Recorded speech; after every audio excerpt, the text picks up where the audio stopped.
I know, once that happens, forget about it. All I know is There's no they're pitching getting up the there. water. Same thing in the morning game. There's no pitching. He's got It's only a 3-phase. Yeah. I mean, he's just. it's.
She's focused. Hey, what do you expect? We don't want to be. All right, so it is 5 o'clock. And it is Monday, the 28th of March. And we are here for a joint meeting of the City Council and the Board of Public Works. And I'm looking around the room. It looks like everyone is here with the exception of Tom Panetta, who's on the screen. So Tom. Hey, Tom. Hope you're having warmer weather in Austin than we are here. We can't hear you. Do you really want to know? That's okay. It's 85 degrees and Okay. So why aren't you at the swimming pool? You can put it back on. well, do you want me to stand up and show you my bathing suit? Forget it. Thanks a lot, Tom. We'll take you from the chest up. That's okay. All right. So anyway, we are here to discuss a variety of things.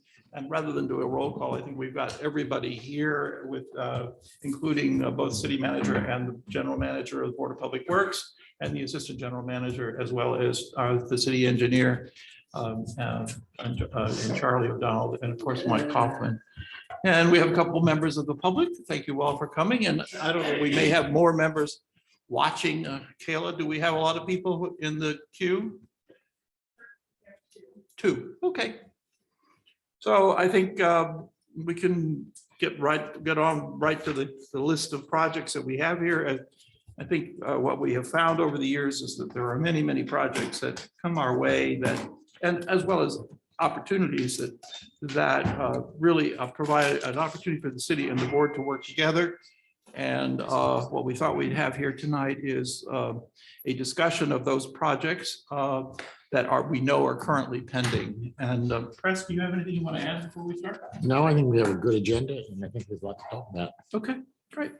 So the first item on the agenda is a discussion of the ARPA funds. I think everyone in the room is aware and online is aware that the city was awarded nearly $1.8 million in ARPA money. Those funds have some very specific guidelines as to how they can be used. Emery, you just want to review how what you've learned about the use of those funds? Sure, there are several categories of use. One is premium pay related to COVID, which is not one of the things asked for here.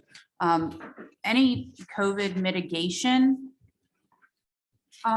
efforts could be used. So that would be air filtration, increased cleaning, things like that. And then anything, we've used some of the ARPA funds for like the upgrades in the technology in the room so that we can stream meetings. Revenue replacement, which we have not used any for revenue replacement because we have not seen a decline in revenues due to COVID.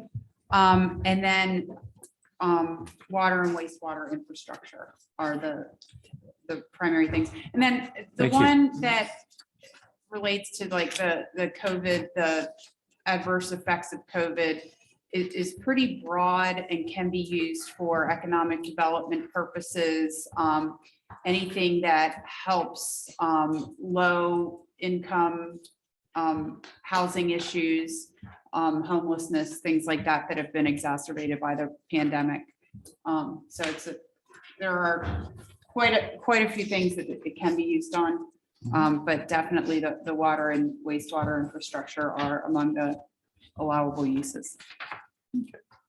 And just a reminder, under the present legislative guidelines, these monies need to be, we'll get them in two tranches. We've received half of it and we'll get the other half later in this year. And these monies are required to be obligated by the close of 24 and must be spent by the close of 26. So they have a relatively short fuse, which presents some challenges for architects, designers, engineers, as well as construction people, because that's a relatively short fuse in the scheme of things. And while we were talking, the Board of Public Works passed out their rather large list of capital projects that they have already identified, that many of which would fit, and perhaps all of which would fit within the ARPA guidelines. So these are things, and obviously some of these things have relatively quick timelines and in terms of they're done in the 22, 23 range, and then some of them have longer lead times.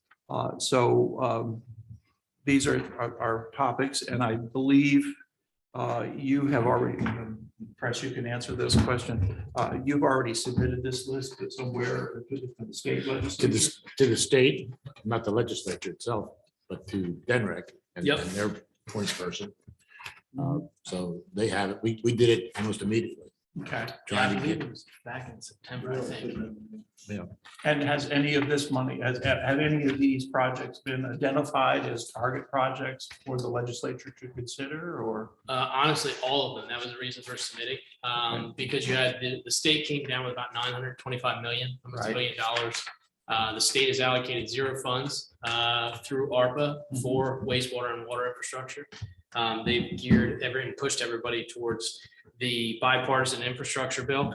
And Charlie has a little bit more information than I do, but the general sense is the push is for lead services and a lot of drinking water concerns, which is obviously still our concerns, but we are heavy in wastewater, obviously with the plan. Pump station work, we're having GHD continue their study. So with that, I think our current, I think we're pretty strong necessarily in wastewater projects. And so when we originally saw what the BIL looked like, is a little bit discouraging that they allocated less money towards clean water versus drinking water. But at the same time, it's just identifying more projects, focusing on the drinking water side. But obviously, the board submitted a letter for some of the funds through what was received through the city. And a lot of that was, I believe, going to be earmarked towards clean water projects, more specifically the pump station work. And I think the general consensus was just to pass this out so everybody's aware that, you have a wish list. And I believe I came to you back in September and I asked for a blank check. So Those are always nice to get. yeah, I know. They're usually not signed. I was gonna say hell of a salesman, right? So we have a lot of stuff going on. Obviously, you have the current projects going on. These are just some of the ones that are coming down the pike. Glad to discuss any of them, opine on any of them. Really, I think this discussion was just showing you the need from our end. And I think the need is from everybody. But like I said, happy to answer any questions. yeah, I have a question. unfortunately, we don't have, if you look down the list, we don't have many water projects, and that's where they have the money, as far as I can tell. And mostly it's wastewater projects. We have the water tank and things like that, some, really large projects, but for the most part, much of our projects are wastewater related. Right. Austin, question, are these projects listed in the order of priority? They are. So the highest priority is the Savannah Road Sewer Extension. Yeah, because that's a project that is started because of, you have the Donovan's Road work, Right, which is tied to the Lodge Historic Lewes correct. and what's the other one? Dutchman's Harvest. Right. Getting them mixed up. But both of those, and then obviously anything that happens with Donovan Smith Mobile Home Park would also tap into that. So Right. that project is already in works. Correct. And so is that already funded in the current budget? Yes. Okay, so that one, What will be approved in April 6th, on April Okay, 6th. but- So that's funded by your resources? Correct. Okay, With obligations met by the developer as well. Right. Of course. combination, Yep. okay. Charlie, do you have anything you want to add? Yeah, so I think Austin and I and the board need to really coordinate over the next few weeks because the pre-applications are due April 25th. And the DNRC has actually put out that they're gonna have, as Austin was talking about, $315 million over the next 5 years.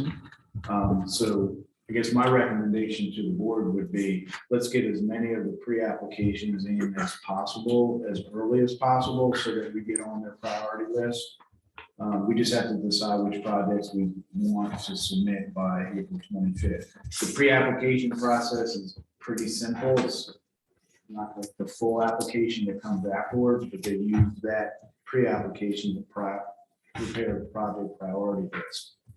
And if we really want to get some of these projects done, I would recommend to the board that we get as many of those pre-applications in on both the water and sewer side by April 25th. Charlie, what is the, once the pre-app is filed, how long does it take to get a response to the pre-app. Yeah, so April 25th will be when the applications are due, and DNREC Environmental Finance Division will review every single one that gets submitted and likely make their project priority list recommendation at the June WEAC meeting. I So see. they turn it around pretty That's fast. pretty good. Yeah. Mhm. And if your project gets prioritized and they have enough money to fund all the projects that are prioritized, they'll then come back to the board and say, we want you to fill out a full application. Charlie, could you talk about how much is actually grants versus loans? Most of it's Oh, going to be good loans, question. and we're going to have to Yeah. I can repay stuff. Give everyone. Yeah. It's broken down. So on the sewer side, they've got $8 million over 5 years, so $40 million total, just for regular sewer projects. This is statewide. This is Okay. statewide. This is what's filtered down from the bipartisan infrastructure law to DEMREC to disseminate. And of that $40 million, 49% of that must be grant or principal forgiveness type projects. So everybody's familiar with principal forgiveness, like we've been talking about in several other projects. And so- But how many of our projects, what percentage would you say are, well, no, I'm trying to get to how much grant money we can anticipate going forward and how much loan money we're going to have to anticipate. Yeah. Because getting money from the government is cheap, Mhm. but you still got to pay it back in most cases. Yeah. So Typically runs around 2% might be. Yeah, a little bit. they're talking about even dropping that to 1.5%, what I was told. Pardon me? They were Really? talking about dropping that to 1.5%. That's being considered. Really? Yeah. Okay. That's interesting. Would Yeah. prevailing wage drop off as well, or would that stay? I don't think that would go away. Prevailing wage. Press, to answer your question, I really would need to look at, probably use a list like this one right here and come up with what I think the grant. loan- I think it's important because, I mean, yeah, there's money there, but there's almost $46 million. And even if we got loans for all of it, it's a lot of money to pay back. Correct. And so most of the money is not going to be in grants. Most of it's going to be in loans is the point I'm trying to make. Yeah. So it sounds like a great deal. And they got money to give away, but probably, you have an opinion about, I feel like an attorney. About how many of our wastewater projects would qualify for grants? Do you have a feel for, that? I mean, I think the water are more likely, from what I understand, but most of the wastewater probably would not would qualify for grants. I mean, if you tap into that $40 million over the next 5 years, roughly 50% of it would be grant. Through the priority list. So it's got to be prioritized through the state. And then they would select, how the 50% grants or principal forgiveness would be allocated. But then the second part of this is and everybody is aware of the new road utility extension project, but as that's, becoming more and more coming to fruition, there's a lot of people that have been reaching out, asking about the potential for service. And that's, small communities, cluster communities. So I foresee that becoming more and more of an average occurrence for us. Right. So for instance, out there, they have the Capes Cove Mobile Home Cooperative. Right.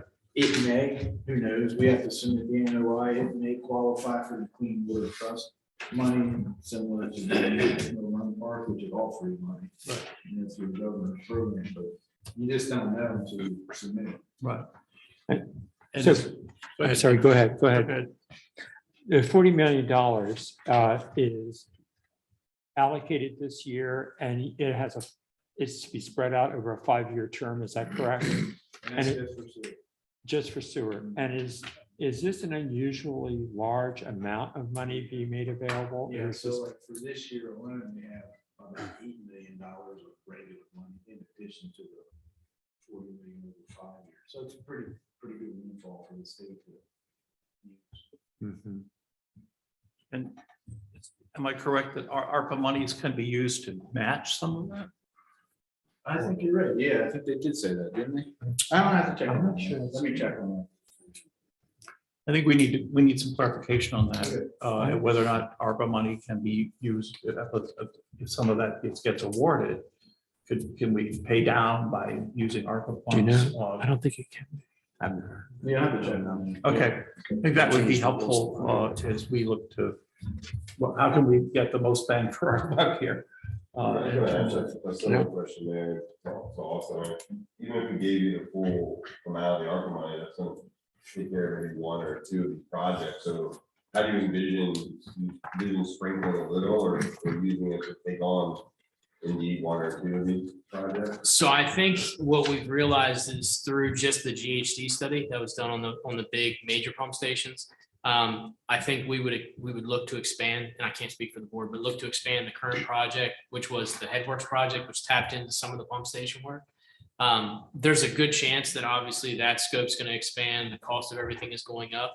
And so I think we would, I would probably look at trying to expand that project and kind of dipping into, if funds were available through the city and the ARPA funds, that we would try and allocate those accordingly to that project. Of course. 6 on this pump station 4. No, it would be. Actually, I don't. Yes, number 2. Number 2. Yeah, Headworks improvement. it's spread out, but it would be number 2. That project alone, I mean, we seek 1.75 million. Charlie, what was the engineered estimate on that? That's the Headworks improvement. Is that right? Yes. 1.3, and then without GHD, anything that GHD's come back with, pump station ones. Well, we put some money in there, but we didn't know what they were gonna come back with when we estimated that. It was just like a placeholder. Yeah. obviously, there are many communities in the state that are applying for these monies, so it's going to be on a competitive basis at some point. So DENREC's review of these pre-applications is going to be contingent upon how sensitive they feel these projects are to the community in which they're located. You make a great point, because it's no different than you talked about the ARPA stuff, because if you have all this money being flowing through, you're competing against all these different contractors in the state. And so you're doing the same thing now, but in the opposite sense, because now you're seeking funding and you're competing against everybody else in the state for not only the loan, but then principal forgiveness. Right. And this goes out of a 5-year budget.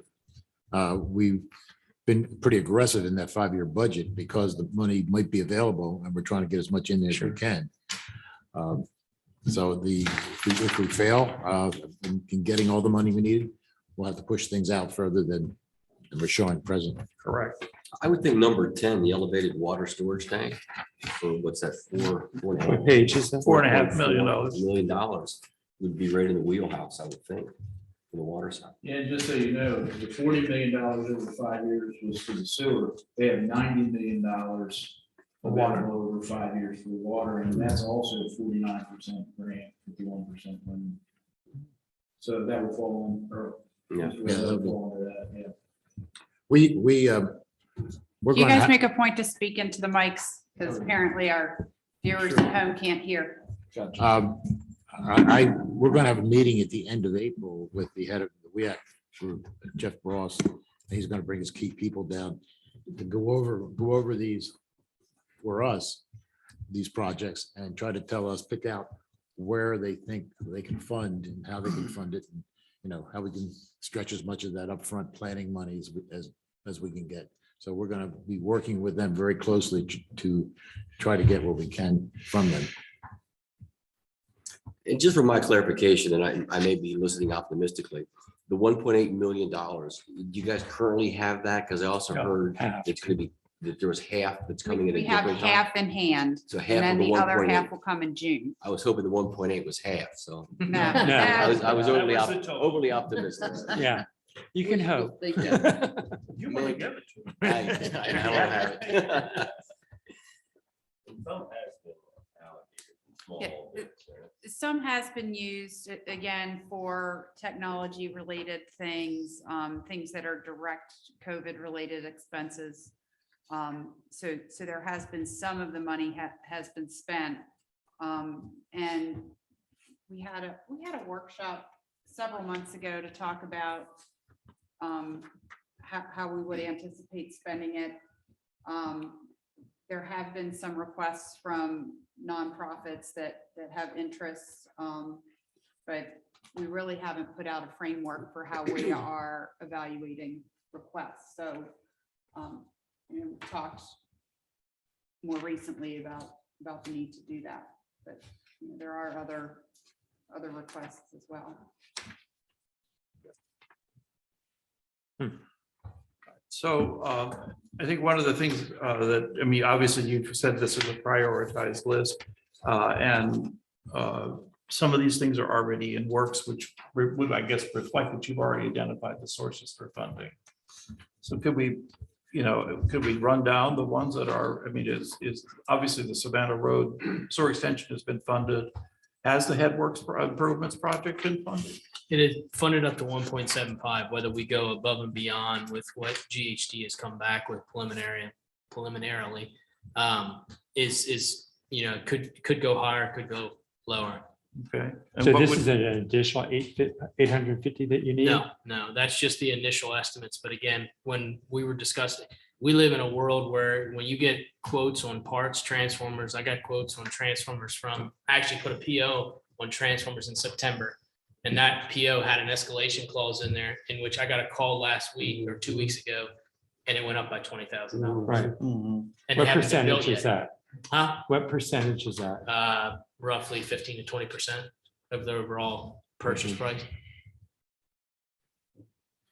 So then moving down the road, the new work utility project, that utility work, is that going to be mostly funded by the developer? Yep, that's budgeted. Okay. And then what about the new road production well? That is through us. So that is still being analyzed. Is that a good way to put it? So you haven't funded it yet? No. Okay. And are you committed to that program, the well program on New Road, or is that still out? Cool, my question. Are We you, have the land for it. We just haven't decided. We had preliminary discussions with Denrick, and we're still in those discussions to see if that well will ultimately be a good investment for the board as far as production. Because it would be a sixth well, but our current wells, if you could literally play the lottery, these 5 wells are in the best place that you could put them. Right. right, It's a bullseye. And so that well is a little bit less productive right. off of the test. But I think But I'm sorry, go you ahead. put it there because you figured it would help with your circulation. Is that correct? Yes. And we have all our eggs in one basket, in one location Right. now, Yeah, so it'd be right. nice to have some, in case that area Right. gets contaminated. Sure. But it still pulls from the same aquifer over on New Road as it does out here, correct? The current test well did. There was discussions on whether to go deeper and tap into a different aquifer or not. It's not nearly as productive as Right. our existing ones. But Okay. to go back, I was gonna say, just to go back on what Press said, talking about like any sort of contamination that may happen.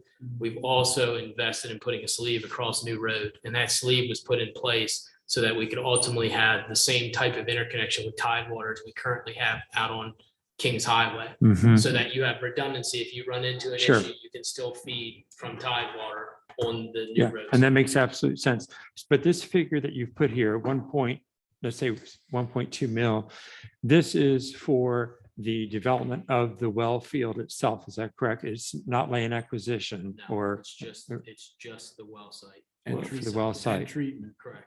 it'd have to be treated. Right. But that land is actually being provided by the developer as part of the agreement. Easement. correct? It's an easement. So it's not a land acquisition, it's an easement. It's a granted utility easement. Okay. All right, go ahead, please. Yeah. But that's a good point Charlie brought up. There's going to be a treatment plant there, just like there is at the present site. At the, We can't put it in the mains until we treat it, so. It'll be a well and treatment plant.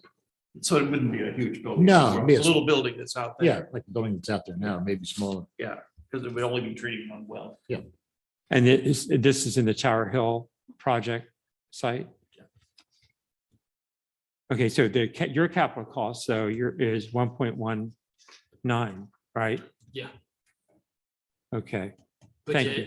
we look at the entire scope, I shouldn't say scope, we look at the entire vision of the board there, because like I said, through conversations with Denrick, it's the discussion of, does that well site make sense for just that well? if we wanted to expand and add additional wells, because if we have any issues on the other side of town, can we backfeed from that side of town? Sure. And so that's where you get into this discussion is, do we invest in putting a well out there for redundancy? Do we invest in putting a tower on that side of town, a tower on this side of town? And that goes back to hydraulics. Yeah, there's two pieces to it. There's a hydraulic piece and there's the water quality. We might want redundancy for water quality because all our wells are in one location. Right. But for hydraulics, if we put a tower out there somewhere in that vicinity, it would serve really good hydraulic purpose of, serving Balancing. the entire distribution network of the board for the entire city. Mhm. So moving down to item number 5, the belt filter press, is that something that you've already budgeted for? or- It's currently in the budget waiting for approval. The pump station number 4 generator and transfer switch, that's also included in the Headworks project. And that would all be in the FY 23 budget. Correct, 23 to 27. And Okay, you have the ability to fund this, is that correct? The BPW does? Yep. Okay, okay, then, But it's you're talking about the 5-year budget. Correct. We're talking, you're asking about the 1 year. yeah, budget, well, we're asking. The present. So that's a little different. So it would be approved in your 5-year plan, but it's not. It's not in our your- present. Correct. It's not in the FY 23. Yeah, it's not in our Correct. present. budget. But what about the Savannah Road 16 parcel? That's good. You're going to recover most of that cost, correct? That's already done. It's And it's, already, but you're going to be able to recover that cost from those people who are receiving the as benefit. they come online. Okay, The canal crossing, we don't have funds allocated. It's budgeted. That would be a project that we would go and seek funding for. and that's one of the ones that would go under the 90 million waterworks project. Correct. so you would be looking to the state for that funding, is that correct, 100%? Yep. Austin, based on what you were talking about before, I think the example was the cost of a transformer going up in cost. Do you think we're solid on these numbers, or do you think there's additional weight that'll come on this with inflation? Yeah, I don't think Yeah, you go ahead. Yeah, I Taking think- that I check. think- you can make a lot of money if you know the answer to that. We're Probably. pretty solid. We're pretty solid because when we put these estimates together in September 2021, we were well aware of the increasing costs at that time. I think it's about the same as it was then and I know that we put some conservatism into these numbers when we put them together. So I think we're okay. If it gets any worse, then we would have to revise these, but I think we're seeing some things improve, like pipe has gotten a little easier to get, but transformers are still difficult, but it's still. So there is an unknown, which may be higher risk. I'll put it to you this way. I was talking with Rhett today and we put a large order for transformers and we're trying to procure as much as what's readily available as possible.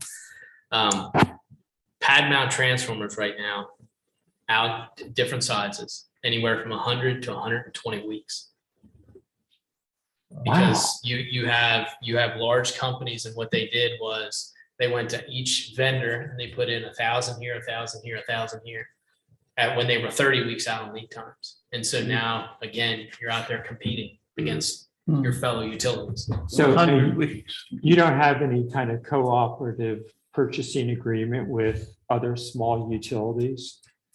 I don't necessarily have a purchasing agreement, but I have the ability to call up another utility, say within DMEC. And if I'm in need, it's no different. It's reciprocative. So if they call me, I can help them out. If I can, I will. Just to support that, I'm out here with American Public Power Authority. Everyone is reporting exactly what Austin said. The time and the cost on sectionalizers, transformers, et cetera, is going through the roof. So it's not just us. And that's probably not just materials, that's the effort and time of workers as well. So Well, it's also manufacturing supply availability. Most of this stuff is not made in the United States anymore, in the wonderful wisdom. So we're reliant on foreign suppliers. Primarily China. Cyber, do you know? Depends upon the degree. There's a lot made in Mexico still, Sure. Okay. Korea, China. You don't have to worry about Russia, I guess. They don't make anything. The Monroe Railroad Avenue project. That's teaming That's up. future out there. Correct. Correct. That's teaming up with the city street renewal project. Or Right, streets. that's what I thought. Okay. And then the elevated water storage tank that's out there, correct? That's out there about 2 or 3 years, but yeah, I mean, that's one where, and I'm speaking for Charlie, but that would be one where I think we would seek a planning grant for just trying to. Just the identify- planning portion of it. Yeah, it's 50/50 planning grant. So would that qualify under to go under the application for under the $90 million? Mhm. Okay. Yeah, this is similar for the canal crossing. We'll likely apply for a 50/50 planning grant to cover the cost of planning and design. Okay. And that location would be the one out on the new road corridor. Is that what you're thinking? Which one? For the elevated No. storage tank? Right now it's the The Jones Jones, Farm. Jones Jones Farm. Jones Farm. You I'm were sorry. That's Yeah. where you may You're recall, thinking of we my house. when we purchased the Jones Farm, we anticipated we would put a water storage tank on the rear portion of that land. There's a 200 by 200 square. Right. Right, Which abuts the well field. right. The Kings Highway, that is coordinating with DelDOT. So one of the things that we're doing now is we're doing a water study, and we've had a couple of contractors actually do taps for Big Oyster. Big Oyster just put a fire hydrant in. They gave us a coupon, which is basically just a little piece of pipe. And it was an older line. It had some tuberculation on the inside, so it moved up in the priority list. Plus, as everybody in this room was probably on, we have 5 roundabouts going in on Kings Highway.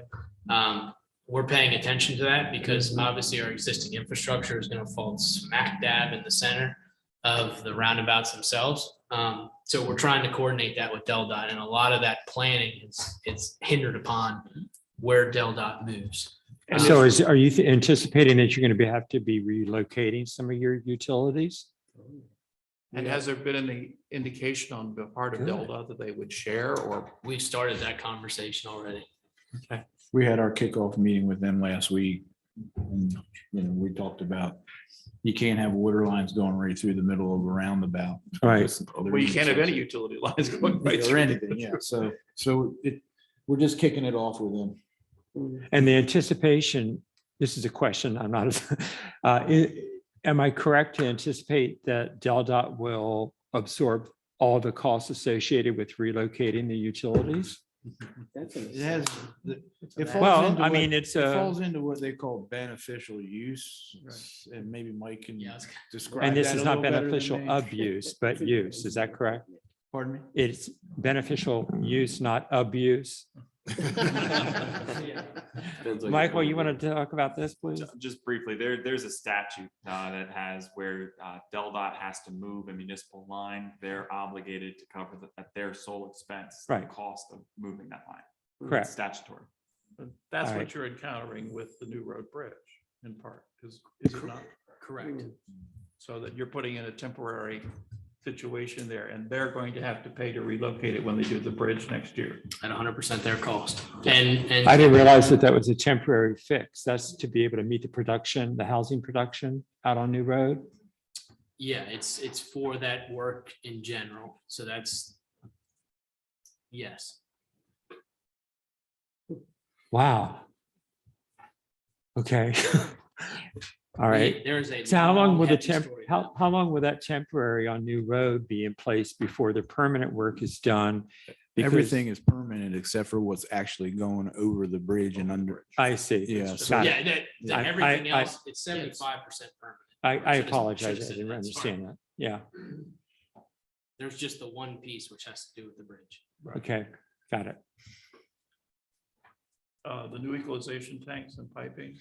That would be one that we could seek funding for. That's for the new EQ tank to replace the existing and possibly put a second one in there as well. Okay. And so that would be another grant. That would be a planning grant that you'd be looking for. Yeah, I mean, the planning grants are essentially, when you're in the planning phase, it's a Right. 50/50 match. And so can you explain that to me, please? I'm not very familiar with this particular term, a planning grant. Is that where you're doing preliminary engineering to be? Okay, That ends up eventually turning into a project. into the project. But the project itself, that piece of the funding is not part of that, Not the correct?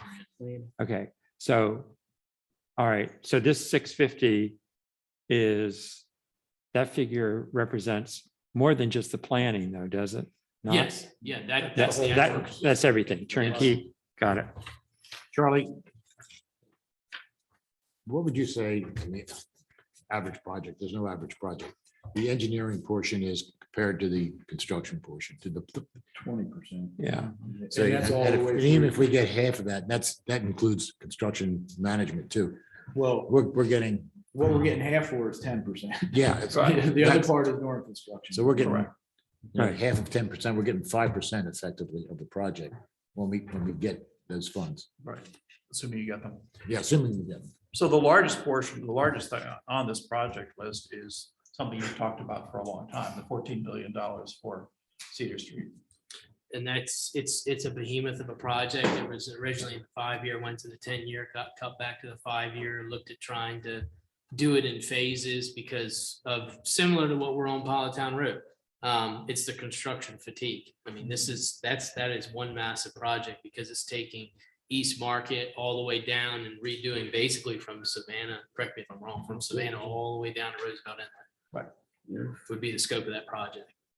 And that is looking at water, wastewater, and eventually stormwater, which would be included in that. So that figure includes all three elements? Is that correct? Just water and sewer. Just water and sewer? Yeah. There might be like I realize that, but I thought. it localized was sewer element. or stormwater, but not a complete plan. Right.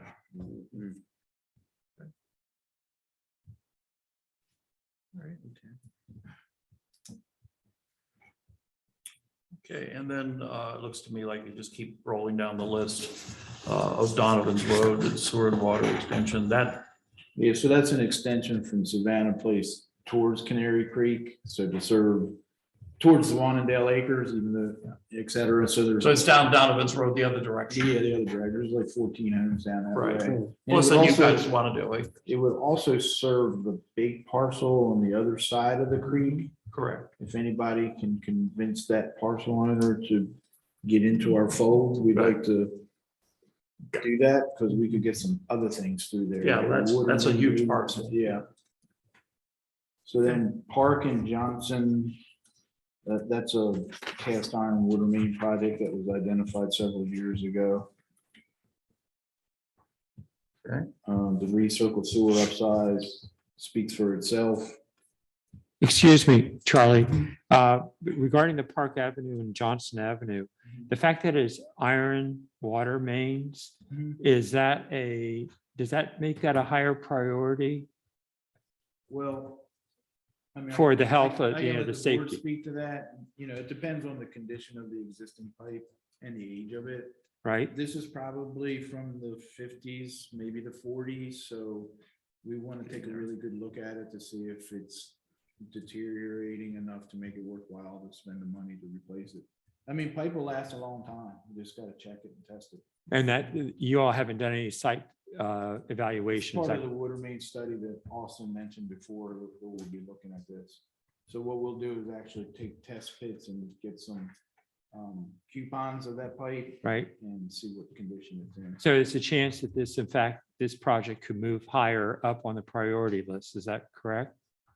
Well, if it's in really bad condition, I guess it would, yeah. Mhm. My expectation is that it wouldn't move up too much compared to Kings Highway or Cedar Avenue. But it could go higher or lower. Right. Yeah, I mean, the one thing about this particular project is that it only serves a small portion of the community, whereas Kings and Cedar is serving much greater portions of the community, so it's bigger bang for the dollar. School lane falls into that same category. It was identified as an old main that we need to look at. And is that a dead end service? It's not looped in? It is dead end, yeah. Okay. And Cedar Avenue manhole lining, wouldn't that be included in the original Cedar Avenue upgrade? It would be part of the project, but that cost would have to be added to. the Okay, so first one, it's, yeah. it really belongs with item 13 then. Yeah, I mean, you could do it separately, but you know, maybe it would be two separate contractors, so we could do it separately. Okay. Wouldn't be the same type of contractor. The lining contractors are pretty specialized. And they were teaming that up with the Cedar and Pollock. Yeah, we were gonna team those two together, 18 and. I see. 19. Yeah, Okay. But then when you get to Donovan's to New Road, that assumes that you've gotten that parcel that you just referenced, the large parcel. yeah, I'd love to do that. Of course, we'd all love to do that, Yeah. but that assumes that you've gotten it. And it Or at also least it assumes needs- that there's not a developer stepping up to do that work also, correct? Well, I mean, we'd have to talk about that. We haven't talked about this in a whole lot of detail. Sorry, I'm sorry. That means you're smart and people want to listen to you. I got a capital project for you. So we just talked about the interconnection with Tidewater on New Road. This would really help to make that less of a priority, I think, because if we had this loop, we would be serving New Road from two different locations, Got it. up New Road and then across this property. So Okay. that's the idea. All right. Moving on to Kings Highway sewer lining. That would be teamed up with the Mhm. project on the Kings Highway project as The water well. project. Yeah. Okay. You mean, wait a minute, do you mean with respect to the 5 circles, that project? What are you talking about? Well, you have like two parts. When this Kings Highway project's in here for $6 million, you have the circle part, and then Uh-huh. you have from basically where the last circle stops all the way into Right. Third Franklin, that whole intersection. So debris all the way in. The in-town part, yeah, Yeah. basically from. Debris. Basically past The third. Stango Park, all the way up. Correct. Okay. So then when you get to the next one, where you're talking about Hornkill and water and sewer, that again assumes that you would get those 13 houses to come on board. Yeah, it's difficult because we've worked up the numbers Right, for we them talked in the about past, and it's just, Right. And what's become a regular number, like $35,000 to get water and sewer service, to us sounds pretty good, but to, if I were a homeowner, it would be Yeah. difficult to Okay. absorb. So that's where that one stands. And the same thing applies for 23. Because that's Wanadale Farms. Well, and that's also gonna tie into, if I could go back and update this, I'd throw in there, Capes Cove. Any of those little side streets going down New Road on the right-hand side, any of the ones that come in on the left-hand Got side. it. Okay. Apple Arbor or the Orchard, Right. Ritter Lane, all those different developments. Correct. Well, actually, that parcel goes all the way out there and connects to the back of Covey Creek, if you think about it. Because Ritter, once Covey Creek once Dove Road crosses the trail, it becomes Ritter Lane, and that's another whole parcel. It does. It's a big, long parcel. Yeah. Mhm. And then you've got the Kings Highway manhole lining. Is that from? So that's similar to the Cedar Avenue manhole lining. We could do that at any point. It's falling down on the priority list, obviously. It's not very impactful process of doing it. It's essentially when they do it, they just go in, it's that pink lining, right? Yeah. Does this tie in with the fact that the manholes along Kings Highway, many of them are sunken and are creating such irregularity on the road surface? Is that what this is accomplishing? Not so No, much. this- It's more about infiltration inflow, Ah, like especially on Cedar Avenue, because the groundwater is relatively high over on that side.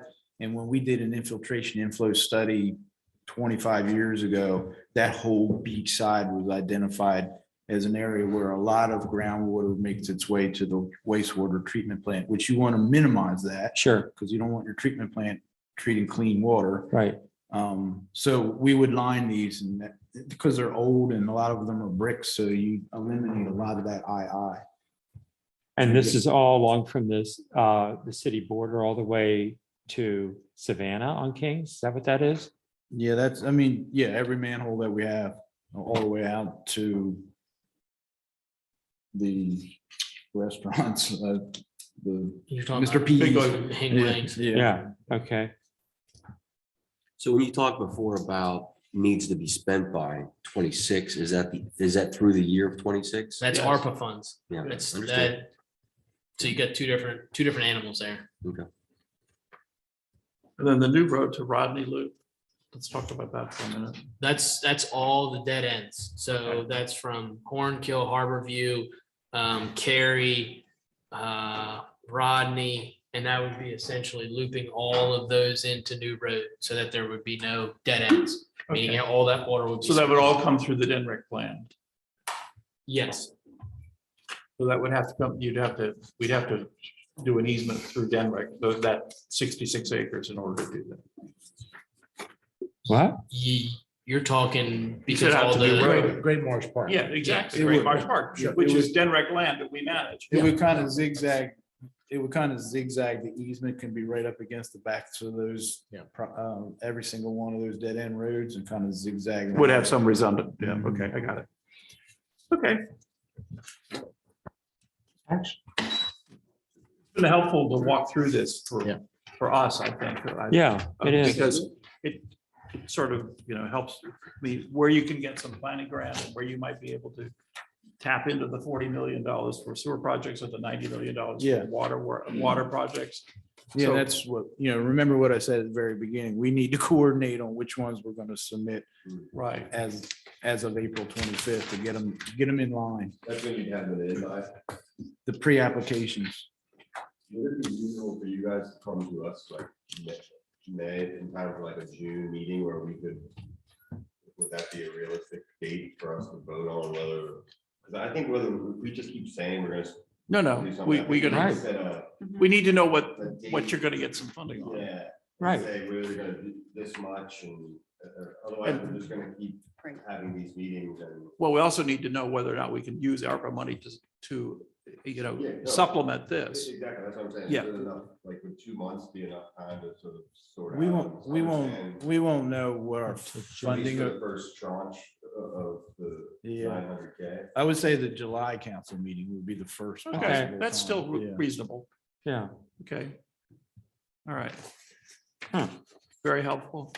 But I I think to your think- point, Andrew, the other thing that we need to do is we need to have that holistic discussion about ARPA. I think that's what That's I another- think you're saying, because And we, the fire department has needs Right. they've identified. Right. It's just- Right. We need to make some decisions. Right.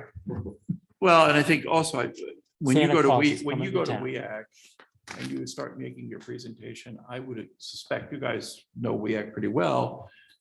They're gonna have some read as to how receptive they are to some of these projects. Well, we don't make a presentation. We submit our It's pre-application. just, it's and not they no make- presentation. Mhm, Okay. They make a determination Okay. based on all the other projects that get submitted throughout the state. And somebody said it earlier, I do expect a lot of applications because Oh, there's sure. a lot of people aware that there's money, that this Mhm. money's come down. And do Yeah, the major metropolitan areas in the state apply for the same funds? I mean, they're pulling from the same grant Yeah, like money? The grant- Wilmington gets a lot, Sussex County gets a lot, Kent County gets a lot. Right. So, But as far as municipalities, I mean, the big cities pull from the same yeah. fund. Right. Yeah, Okay. it's all, But I think it's still, the sooner we get them in, the better. Because I everybody. think so. And I'll say, Everybody's gonna be throwing Mhm. things into the pot. And they're gonna be wording things, so we'd rather be in the. front Right. Of that. Right. and you're not, the board is not obligated to accept the funding until really a pretty long time down the road. yeah, but if you get the access to the money, then that's another Yeah, story. if we can Yeah. get commitments and it You know makes. what I don't understand about this process is I don't know this organization, you call it the WEAC, is that what it was called? I don't understand how they know what the planning needs are for the community. Is that part of part of your application, part of your? Yeah, I we have to give good environmental, economic and planning reasons for why we want to do the project in our pre-application. They don't go out looking for it. They No, you expect tell us to them. approach them. But- Yeah, I understand that part, but I just didn't know. They have a scoring system. Okay. Yeah, so you have to, write your application with that in mind. I see. The So state- it wouldn't matter whether you got it in time. It's the time period that they're gonna look at everything as opposed to thinking if we got ahead of the game. Yeah, well, I think also the state has a pretty good read on areas of acute need. Right. So, I mean, it's just like we were talking, like the monies that were recently applied for internet access. We know that the majority of that's going to go on the western side of Sussex because there's no surface over there. They're still dealing with dial-up. And I think certainly we've known in the past that some of the smaller communities like Greenwood and Ellendale had acute needs that have been very well known. And so the state's going to prioritize some of that. But the relationship that you built with WEAC is very important. And how you work with WEAC in their funding is going to, I would think, also be. And you bring up a good point about income. Yeah. And, we did an income survey of Donovan Smith Mobile Home Park that really helped push the grant funding over the top. And when we talk about some of these communities that are outside the city that want to get water and wastewater service, we have to think about whether we want to do that for those, like Capes Cove Mobile Home Park, for example, because that would help them. Okay. Great. Well, This original document, Charlie, you put this together, right? The one- Yes. For submission to Dennis. That was the purpose of We this. sent that to them. Quite honestly, I don't think it means a whole lot to them other than they know that we have these needs, but now's the time to get the applications up there. So we got to pick out. I mean, we just found out the last WEAC meeting that the Yeah. state wasn't allocating funds through ARPA and that they were going through the BIL. This So, was last week. yeah. But we submitted this when? A while September. back. September. Yeah. So they've had this for a they've had while. that. for They've months, had, yeah. okay. Okay. Just Charlie, just We one haven't question. had- When it comes to submitting the write-up, would we be advantaged by having a professional or someone skilled in that area to do that, or is it not an issue? I mean, I've done probably 75 of them now. So I have a good idea of how to fill them out in terms of what their ranking system is and, Could somebody tell me what WEAC stands for? Water Infrastructure Advisory Council. Thank you. So There's a test at the end. they're just a group of regular citizens that Denrex Environmental Finance Group does all the behind the scenes work, evaluating the applications and then make their recommendations to the WEAC Council. And the WEAC Council, more often than not accepts the recommendation, but they do ask a lot of questions. And they ask monthly. They meet monthly. No, quarterly. Quarterly? Who, Okay. who's on the WEAC? A lot of people. We have a list. Are of these members. political appointees or are they just? I don't think they are. No, they're No, not We political. have a list of their their members. Tom Panetta has his hand up. Yes, Tom? Yeah, I just wanted to comment, there's been a lot of discussion about what's budgeted, what's funded. But at the end of the day, you can see that we've got a very large capital program and money is fungible. And anything we can get from ARPA funding would help offset and allow BPW to fund other projects or reduce the amount of bonding we have to go out for. So I just want to be careful while, we don't lose sight of what the bigger issue is. Yeah, I don't think we have. I think we're just looking to see what you might get in terms of money through WEAC, through some of this grant money, either that has a match and can our monies, the ARPA monies, be used to help meet that match? I understand. There was no discussion about the fact that it's a very, very large capital budget. We're trying to get the system up to date. Yeah, got it. And keep in mind that when we submitted this to DENREC last September, it was when we were only aware of the $1 billion ARPA monies. Nobody knew about the bipartisan infrastructure because it hadn't been passed yet. So we were going after that $1 billion, which we ended up getting nothing for water and sewer. Oh, well, that's okay. Yeah. All right, well, I think the next, this is good. This has been a really helpful discussion. I think those of us in the room and even the members of the audience, we got a better idea of the kinds of projects that you're looking at. But I think we probably should move on then and take a look at capital projects that are current and future. And I know one of the ones that it comes up automatically is the Railroad Monroe project that's coming up. That involves both of us. It may change where it is on this list and you know, how we need to move forward with that.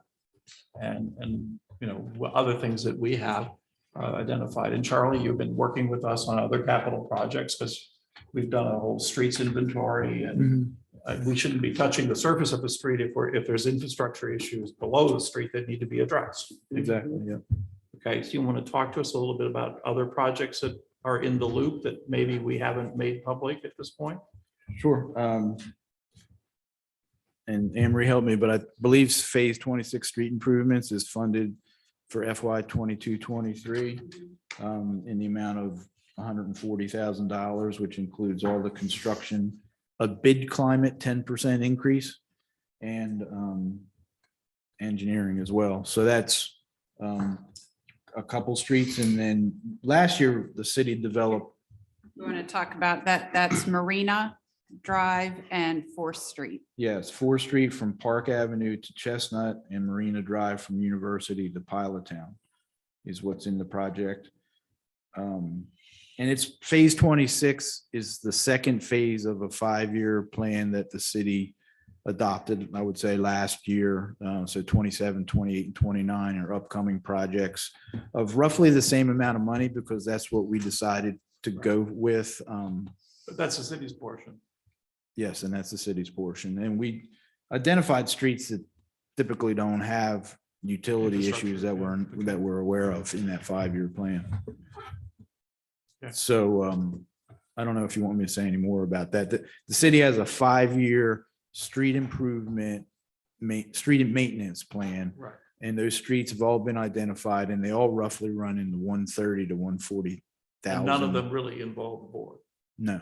Okay, but this railroad project. Yes, it does. definitely will. So where we stand on that is we've had one meeting with the residents of Monroe Railroad and Adams Avenue, got all their feedback. Mhm. And then we have a second follow-up meeting with all the residents of Monroe Railroad and Adams, plus the museum, plus the library scheduled for mid-April. So we're going to go through the whole project and the various options that have been put up on the table and get all that feedback again. And mostly those options have to deal with what the top side's going to look like at the end of the day, not so much what the underground water, sewer, and stormwater infrastructure would look like, although there are some things that come up. So once we have that meeting and we all get together as a city, then that's when I'll grab Alston and really get the hard design work going. And what we've been talking about, at least on the city side, is that we would do Monroe and Adams Avenue starting in the fall of this year, and Railroad and Adams Avenue starting the fall of this year, and then follow it with Monroe under a different fiscal year. Mhm. Okay. I think we need to, as we look at Monroe, we need to look at what's going to happen at Monroe and Freeman. Because right now Freeman's being repaved. In the fall, it's going to be signalized at Monroe. And how does that? Yeah, it's definitely part of the planning process. Right. So I think we want to make sure we're not, I know that there's been a lot of concern on the part of the DRBA and DelDOT in terms of what the signalization. I know that there's some assurance that said that what the resurfacing is not going to interfere with the signalization. They're not going to tear up. Our project? No, I'm talking about the DRBA and the DelDOT project for signalization. But we have to make sure that our project doesn't start tearing up stuff too. Oh, it won't. Yeah, we're not planning on doing that. Yeah. How about a roundabout? Going in there in anticipation of the roundabout? What? No, there's no roundabout There's no at that roundabout, that's location. signals. The Monroe Avenue has The intersection signal. is signalized. I know it was always going to be signalized. I thought the new one of the 5 roundabouts. No. That'd be No. right there. The 5 roundabouts start at Freeman, where Freeman meets Kings and go Yeah, out. no, I've Go gone out to there. Dartmouth. Okay, yeah, all But right. this is down by the library. Right. So just to give you a little bit of a flavor, the whole Monroe Railroad Adams corridor project, city and board together, it's like a $3.341 million. 3.1. Pardon me, $2.341 million, 2.34. 2.341. And that's That's a big everything. project. Yeah, I mean, And that's, what is the split between the two, the city and the BPW? the city's a little bit more, but almost half and half. It's almost equivalent to what you spent on Second Street. Yes. You guys can take more if you want. We'll sign Did you it. say you wanted to do Cedar? Is that what you're saying? We'll change the Cedar. That's a Del Dot road. We definitely don't. We're glad they Uh, traded The side streets. the side streets. Yeah. Technicality. Yeah, let's negotiate it. Charlie, I'm going to ask you to go back to the Marina Drive University project. And I'm going to, let me just give you all a little bit of background here. I had the opportunity to meet with Charlie at that location recently. And my point, the reason I met with Charlie was I had raised my concerns about the condition of the stormwater assets on Marina and University. And Charlie agreed to meet with me. He suggested that we get together, and so we met and walked those blocks. And there is certainly need for the road to be corrected. We don't have curb, we don't have gutters there. We have very deep, what I'll call, I guess they're so-called swales, is that right? And we have, I'll let Charlie describe it, but in my layman's terms, I'll describe drainage boxes that do not appear in our code book as being anything like what you would see in the code book. And they're quite deep. And I've even questioned if they were, if they actually were a risk for people cutting grass, walking by, whatever, because they are very deep and open. Did you? They're different. Anybody who's ever walked, they're different. But I guess where I fall on that one is it's a small block between Pilot Town and University of Marina that we're talking about repaving.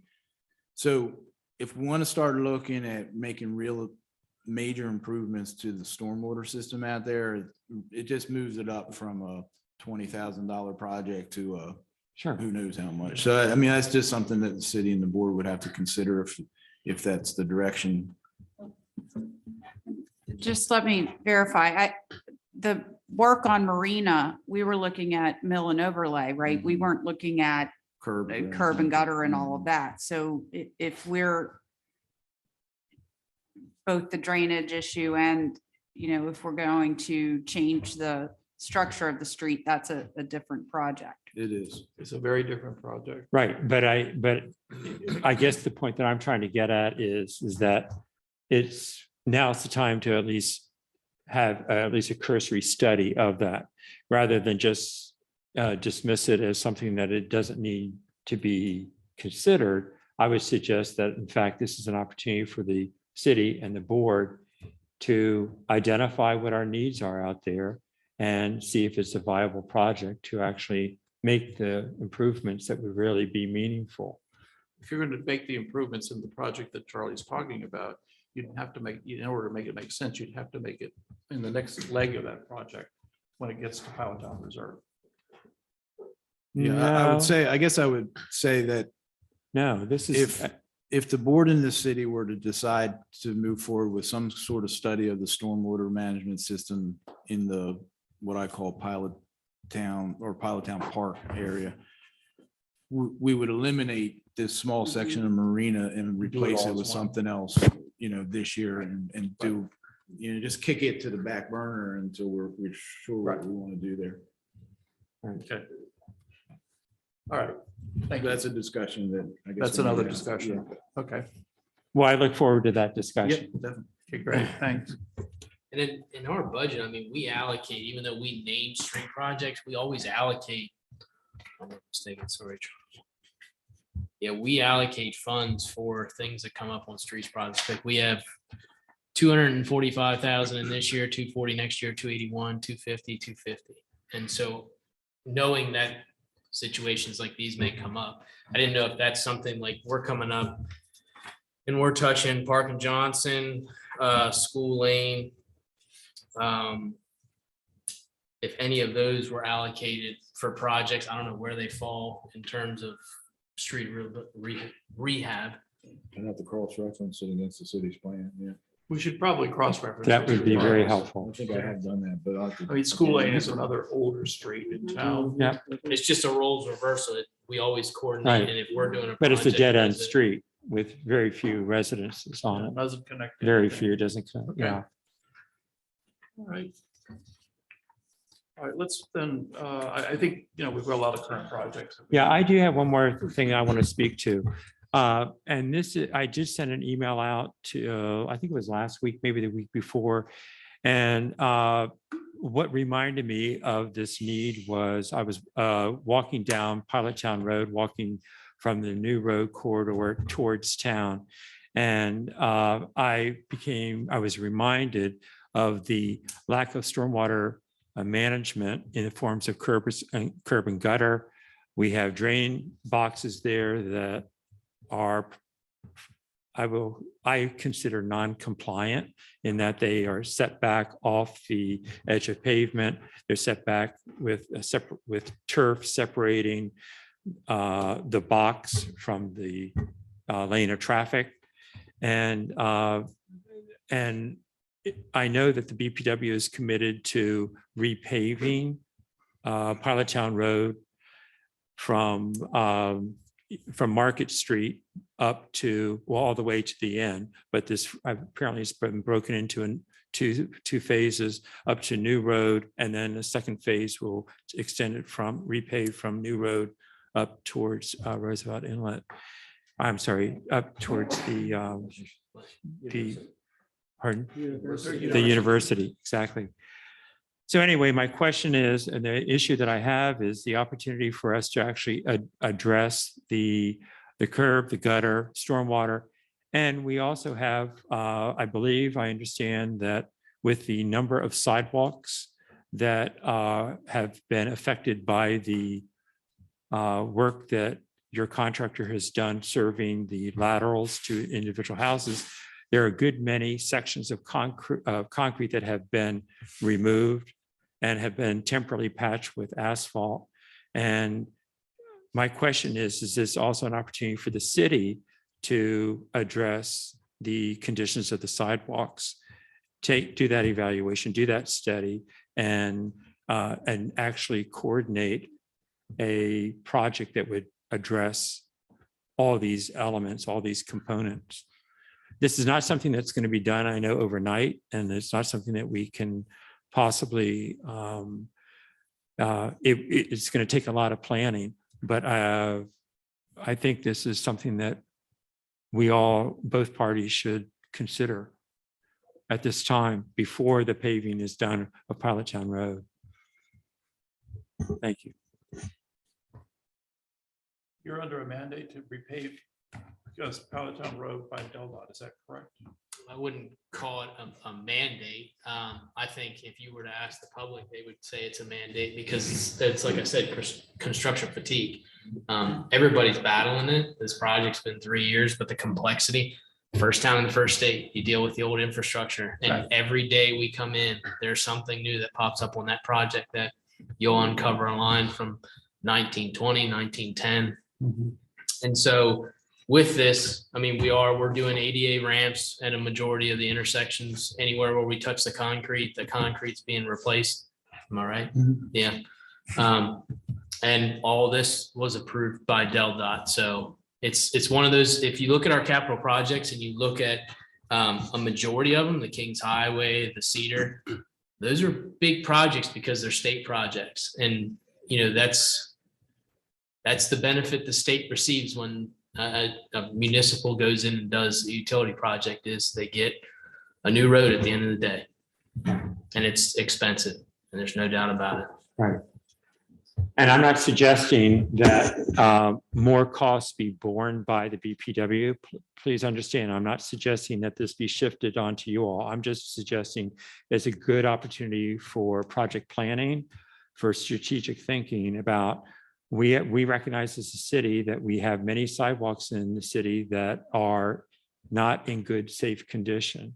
And it seems to me that it's a great opportunity for the two bodies to work together on this.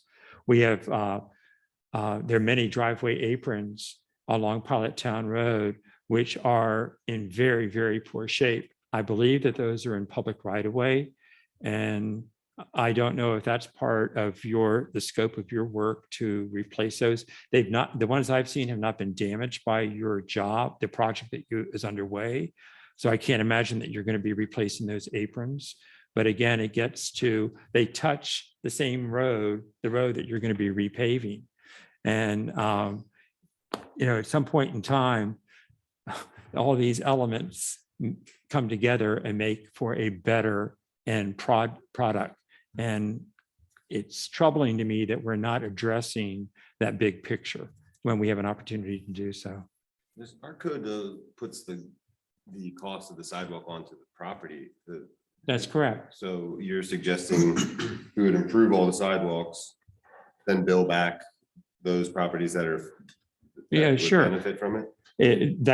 That's one way of certainly doing it. Yeah. And that's in fact, it's my understanding Michael, you can speak to this. I think that is actually a state. Is that not correct? That sidewalks are assigned the responsibility of the property owner whose property they cross? I'm not aware, I can look into it. I'm not aware of anything specific unless the fund is aware. I think it's in the charter. Yeah, it's Yeah. it's in the charter, right? It's not a state requirement of any sort. But it's not on the state level? No. You're sure? Okay, because I had been told by natives of Delaware that was a statewide. No, it's in the charter. And I know it's there because there's been several cases that have challenged Correct. the right of a municipality to require the sidewalk to be maintained by the homeowner. So it's certainly a charter provision. Right. And I guess my question would be, certainly there are some sections that have gotten damaged, but there may be some that don't require maintenance. So how do you? Let's do a field trip. Well, so GMB on our behalf did a citywide sidewalk assessment and identified sidewalk conditions throughout the city. And one of the things that Charlie and I are planning to work on this spring is putting together a sidewalk program that we would put out to bid that would look to replace, based on the assessment that was done, kind of the worst of what we have. So I would say, typically sidewalks are done in pieces, not in large stretches. You might do 100 feet here and 100 feet on another street based on the condition.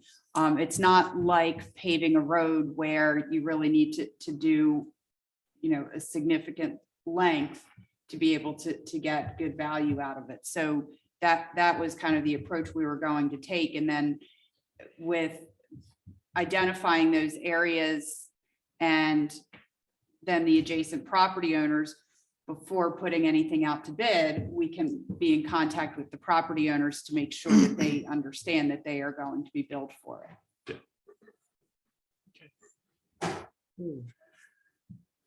Well, I'll make one more comment about this and I'll put this dog to rest. There are grading issues along Pilot Town Road, which, and this is historic, has nothing to do with the project that your present BPW has underway, but the road does not drain properly. And there are large puddles that form in the traffic lanes, and the sidewalks also do not drain correctly. So you have a combination of problems there. And this is it's more than just dig up and replace with the same. It's going to require some engineering and some planning to really accomplish what needs to be done out there. So I'll just add to that, this conversation that we Hold have to my keep, closer. we have to keep in mind that it's a Del Dot road That's right. and that they're responsible for, Right, but A that certain- stormwater management piece, who owns that, Charlie? that's Del Dot. Del Dot That- owns all yeah. that? Yeah, well, it depends on where the catch basins are located, but they should be responsible for the storm drainage system inside their right of way. It Okay. gets a little fuzzy on the sidewalks, I will say. Yeah. But, Yeah. you know, even that I would push on to them if we could. Wow. Okay. All right. All right, thank you. Let's move on to Charlie. It's again yours, a stormwater study on Lewes Beach. You want to talk about that? That's actually me and Austin. Okay, you and Austin? One of the things that we've certainly heard a bit about in recent years, particularly as a lot of the smaller cottages on Lewes Beach are being removed and larger homes put in their place, is concerns about stormwater and drainage. And as we all know, that there is not a stormwater management system on Lewes Beach. So there are no pipes. There would be nowhere to really pipe the water because of the tides.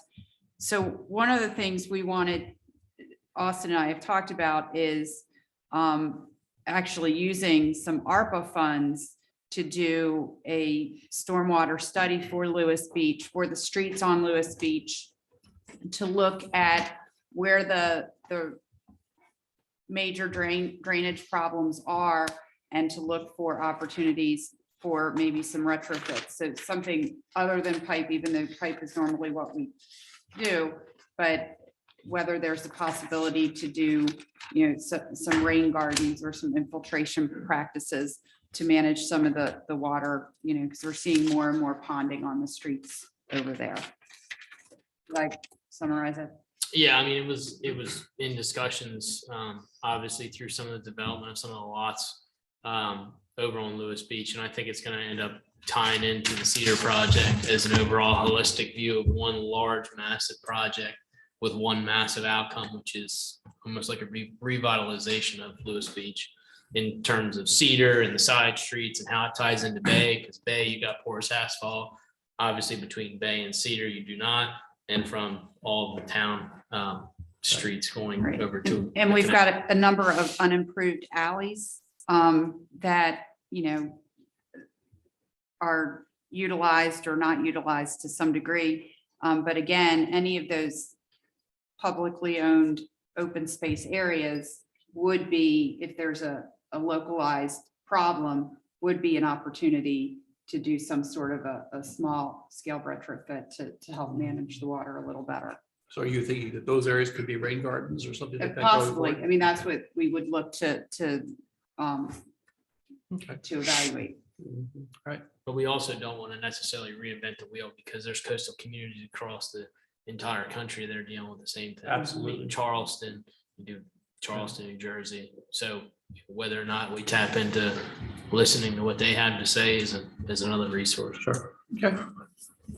So the other area that was recently brought up is in Savannah and Cape Hamilton Drive there, Dairy Queen. That's another situation where I guess that's a Del Dot road, right? So to what extent? Yeah, Del Dot actually has a preliminary plan in They do. place.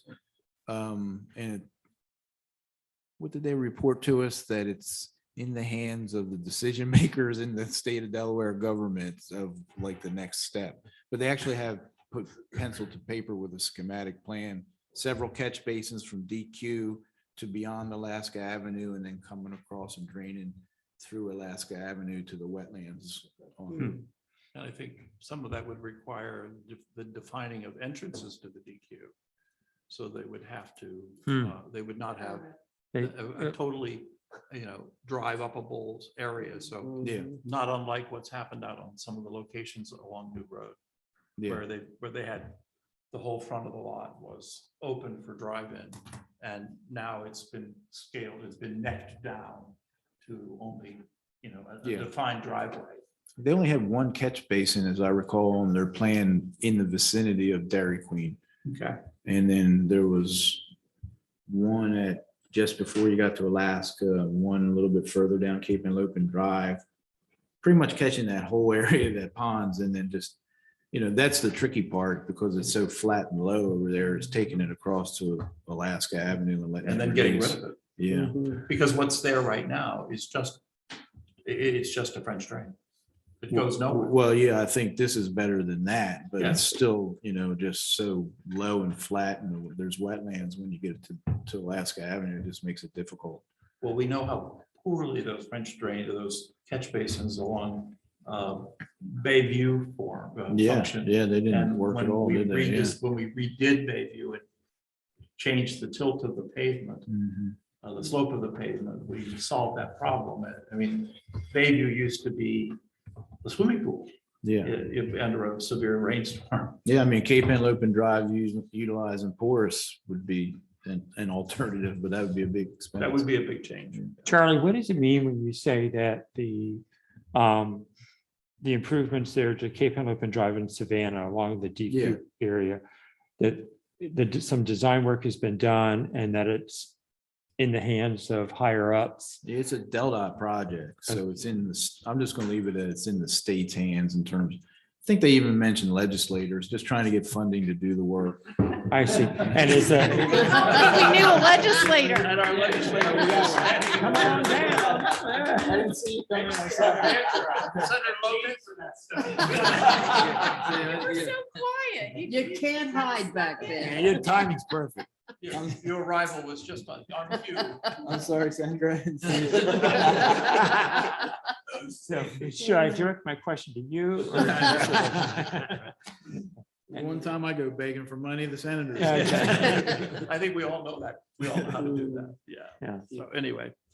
Okay, so, did you guys have any prospective costs for a?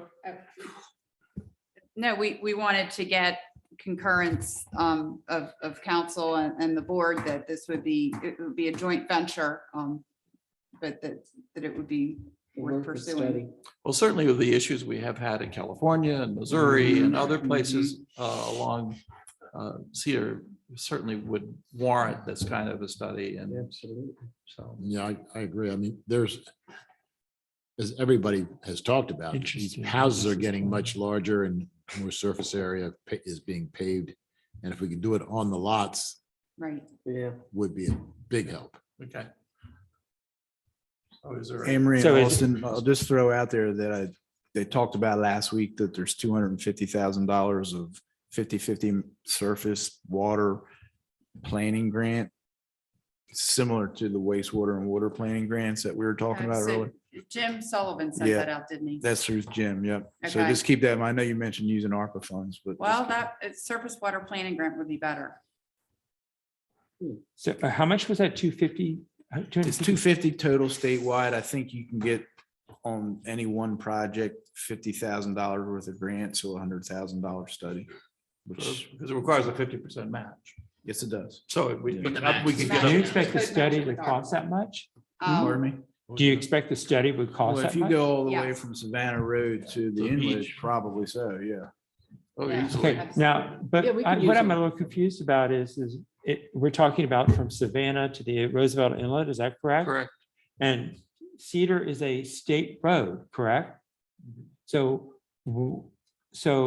that the stormwater piece that you're speaking of, why is, There's no It's- stormwater infrastructure on Cedar. That's I know, but why wouldn't the state be responsible for that if in fact it's their right of way? Well, they likely would for problems that are in their right of way, but I think we're talking about other problems as well. Right. And our experience is that out on the beach side, it's localized issues. It's not something that you would put 500 catch basins and pipes out to the canal to make it work. It'd be like you were saying earlier, Emery, addressing it in a localized fashion, maybe taking it over to what rain gardens or whatever green infrastructure we could create in former paper street. But California is a good I don't example of a understand bad the example difference. because, I mean, there, it had flooded there before, but once that house was built, Right. it's I'm a sorry? pond.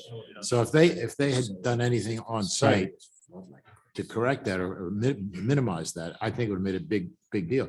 When I built my house, I put a French drain around the entire perimeter and put gravel there and river rocks above it. And I have no downspouts and I don't have any problems. It goes right in. And if I think more of that was taking place, I think would be, that's the way to handle it on the site rather than. We've gotten great resistance from property owners when we've talked about requiring any management on the site or any reduction in lot coverage. I mean, you can't, I don't think you can realistically manage stormwater on site with a 65% lot coverage. So, but anytime those issues have come up, it's been met with very, very strong resistance. So that And means we're the more rest of- generous than the So other. that means the rest of the citizens of Lewis have to pay for the coverage? I'm sorry, I'm not sure I understand that there's a shared interest here. What do you mean? What part? I'm not following. Well, I mean, what was just being discussed about treating stormwater management on site as a partial solution, as opposed to putting the onus completely on the city and the BPW to resolve the issue. I think that the big difference, though, is other areas of the city have stormwater management infrastructure. We don't. And the area of Lewes Beach does not. You know, the people who live there have the same, they pay the same stormwater management fee as the others. So I'm not sure. I mean, if we're going to look at not allowing people to have water run off of their property into the street from an equity perspective, then I think we'd need to look at it citywide. Right. I did not say that, Anne Marie. I'm saying that, first of all, let's take the $15 a month fee. That does not pay for the infrastructure. That barely doesn't even cover the maintenance costs of the system. So the $15 a month is not for installing the system. You're talking about $5 a month, right? You're talking about 5, not 50. I'm sorry, $5 a month. I'm sorry. I didn't realize. I let him go twice. I knew you guys were looking at Secondly, me. I'm not proposing or suggesting that all the stormwater would have to be managed on the site, but a reduction of what was running off by requiring pervious driveways, pervious patios, some on-site best management practices could help to alleviate what is a larger issue. And that's all I'm going to say. Thank you. Okay, thank you. And we're right now, we're just talking about one area within town. I mean, Right. when MS4 comes, the question of who's going to be designated is the first one, because it could be either one of us. And obviously, we've split. It will duties. most likely be both. Yeah, I would and think it so, would be and both, so yeah. that comes into play. I mean, we're talking about one area, which is Lewes Beach, which we know, has issues. Do we expand the scope and look holistically at the entire town? It's another idea, but this is just one that we've identified that necessarily has come because now we're looking at all these projects that are coming down the pike. And here we're doing a water study, looking at every piece of infrastructure we have in the ground that is ductile iron or cast iron for us to be able to identify, okay, what takes priority? Well, and you have to prioritize and we're going to move forward. There are too many projects. And you might be better off to start with a more regionalized system where there is nothing currently and come up with that. I think that's the big difference is this is an area where there is no infrastructure and there's increasingly significant stormwater issues. Correct. But the soil conditions on the beach are also different than areas on this side of it now. Yeah, of course. So that makes it that's in some ways an explanation for the fact that there's areas of the city that have infrastructure and other areas that don't have. Correct. I mean, I've attended enough meetings and members of the beach community have spoken about with great eloquence about how they don't have a problem because the water filters through the sand to the soil. So, you know. Which is true, but when the sandy soil is then replaced with a building and the pavement that goes with it, as we're seeing more and more, I mean, I think we all know, you all reviewed a minor subdivision not long ago where neighbors spoke publicly about the change in drainage patterns affecting their property based on the recent construction near them. So again, the idea of kind of looking at the area to identify those problem spots and figure out if there's a way to do some sort of a smaller practice that can mitigate some of those things. You know, again, there's funding for the planning, but then there's also funding for implementation. But I think the whole idea is a good idea. Sorry. That's go ahead. All right, Sumner, if you just identify yourself, please. I know you used to live on the beach, so talk to us about the living on the. Sumner Crosby, formerly of 10 Missouri Avenue, so I can completely relate to this story. Now live on 558 Piletown. When I was on planning, we spent considerable time looking at a number of these issues that you're talking about. And one thing I have yet to hear, and it's critical, both BPW and the city have heard presentations by the Delaware Geological Survey concerning the role of groundwater and the way sea level rise will drive rising groundwater. I have video from one of the storms. I know I sent a letter to all of you about a flooding event last February of 21. I actually have video of water bubbling up in the middle of that island, you know, right around California. I've heard testimony from various residents about, you know, how shallow the groundwater is. I actually, in anticipation of this meeting, I spent a little time with the GIS this afternoon. A good half of the island, what I call the island, the area between the canal and the bay, has a depth of water of less than 3 feet. And with sea level rise and what Delaware Geological Survey has told us, that will decrease. And, you know, with some of the things that Mr. Panetta and I, you know, we worked up with the Sea Level Rise Committee. From a scoping standpoint, I hope that you will keep in mind that changes in precipitation as well as the role that groundwater will play. It should not be underestimated. It will, in my opinion, and from everything I've heard talking with Delaware Geological Survey, both publicly and privately, it will conceivably create more of an impact on the surface than overland flooding, if that makes sense. So, and that's not just, by the way, that's not just the beach, that's any low elevation area. And I would suggest that this groundwater problem might very well be a factor to help you bump up the priority of some of these sewer adjustment projects you're doing in some of the lower elevation areas. Thank you. Thank you. And that was a consideration. We put down pervious pavement on Bay Avenue, the level of ground. Thank you. Did you even add? No, I was just saying the overall concept, I think is a great idea. It's something we should get into. So I'm all for it. Is there a general consensus in the room? Well, just to make sure that I understand, is this something you guys put in your budget that you just approved? Because we don't have it in ours. Right now, it's not budgeted. I was thinking ARPA. We could look to do a surface water planning grant and match it with ARPA. FYI, those pre-applications are due April 25th. Okay.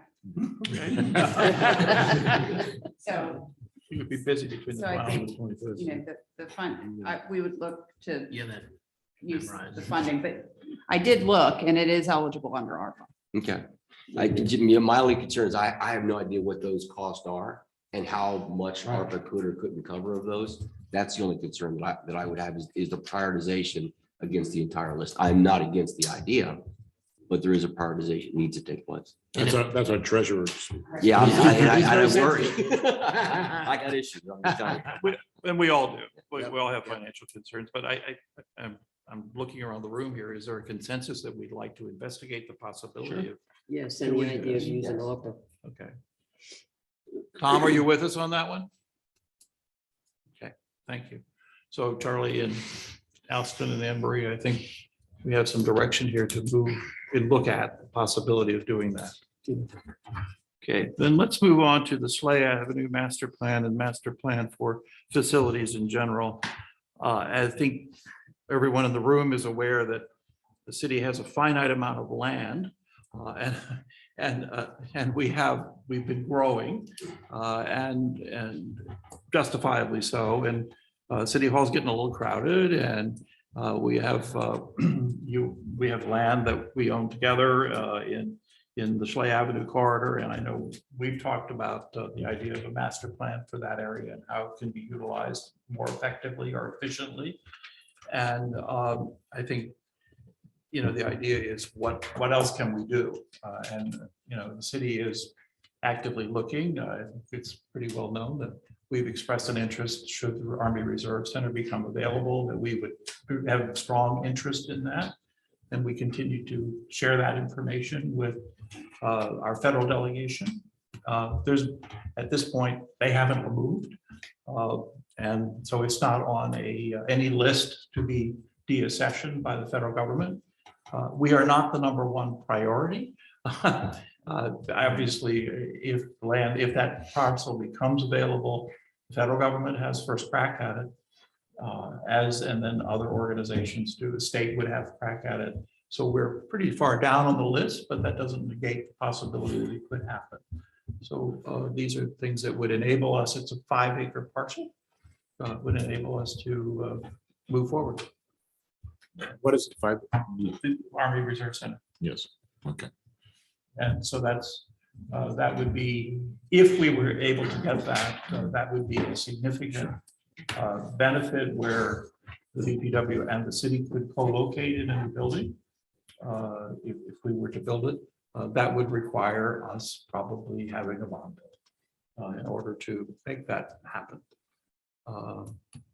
Because the building that's there was built as a transportation company. It has a large gathering hall and a large motor pool. And other than that, and it's from probably the 40s era. So it really wouldn't meet our needs for the space that we want to create. But in the meantime, I think we have an opportunity here to take a look at the Schley Avenue parcel in terms of how can we better utilize that, recognizing that the board has interest and some of it, and we have some of it, and how can we work together on that? And I know you all were developing a list of what you wanted to do, and I don't know what the status is on that. Do you want to comment on that? Well, Richard, you were involved. I'm not sure exactly where that left it. I think Tom, I know some, and Charlie was helping out too. I think it's putting some information, some drawings together, or he's compiling what we have. We're trying to get a listing of the desirability, the wish list of activities, square footages, representations of what the city wanted, and put them together with the BPW's square footage and existing usage and so on. And then the reserve building came up and it seemed to have dissipated. So if we're going to resume that, that would be helpful. The one immediate space need that we have that we do want to work with you on is, and we talked about a while back about doing some sort of a concrete pad on that area next to where our shop is. When we pave or improve the Otis Smith parking lot in hopefully the fall. That area, we have millings back there. We've got, we've used that to put our street sweeping and leaf pile before it goes out, the beach rake. So we will no longer have a location for those things. So that is something that we would like to at least talk about how we use that grassy area adjacent to where our shop is. And Yeah, and I think as Richard put forth, the BPW has put together its list, but we never had the joint meeting with the city because of COVID and the Army Reserves coming up. The only thing active that we have right now is we have gone out for bids for battery storage. Right. In the location of the old and new old power plant building. Other than that, we're kind of on hold till we can meet with the city and figure out what the next steps are. We have been talking, Austin has been talking with Lewes and Bloom relative to their space needs because they use the back of the old power plant.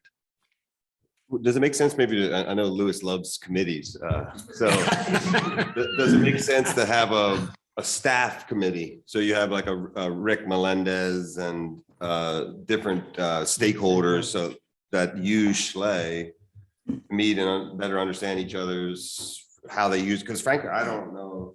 I've gone and visited Rick's guys, but I don't know how they use that from a day-to-day standpoint.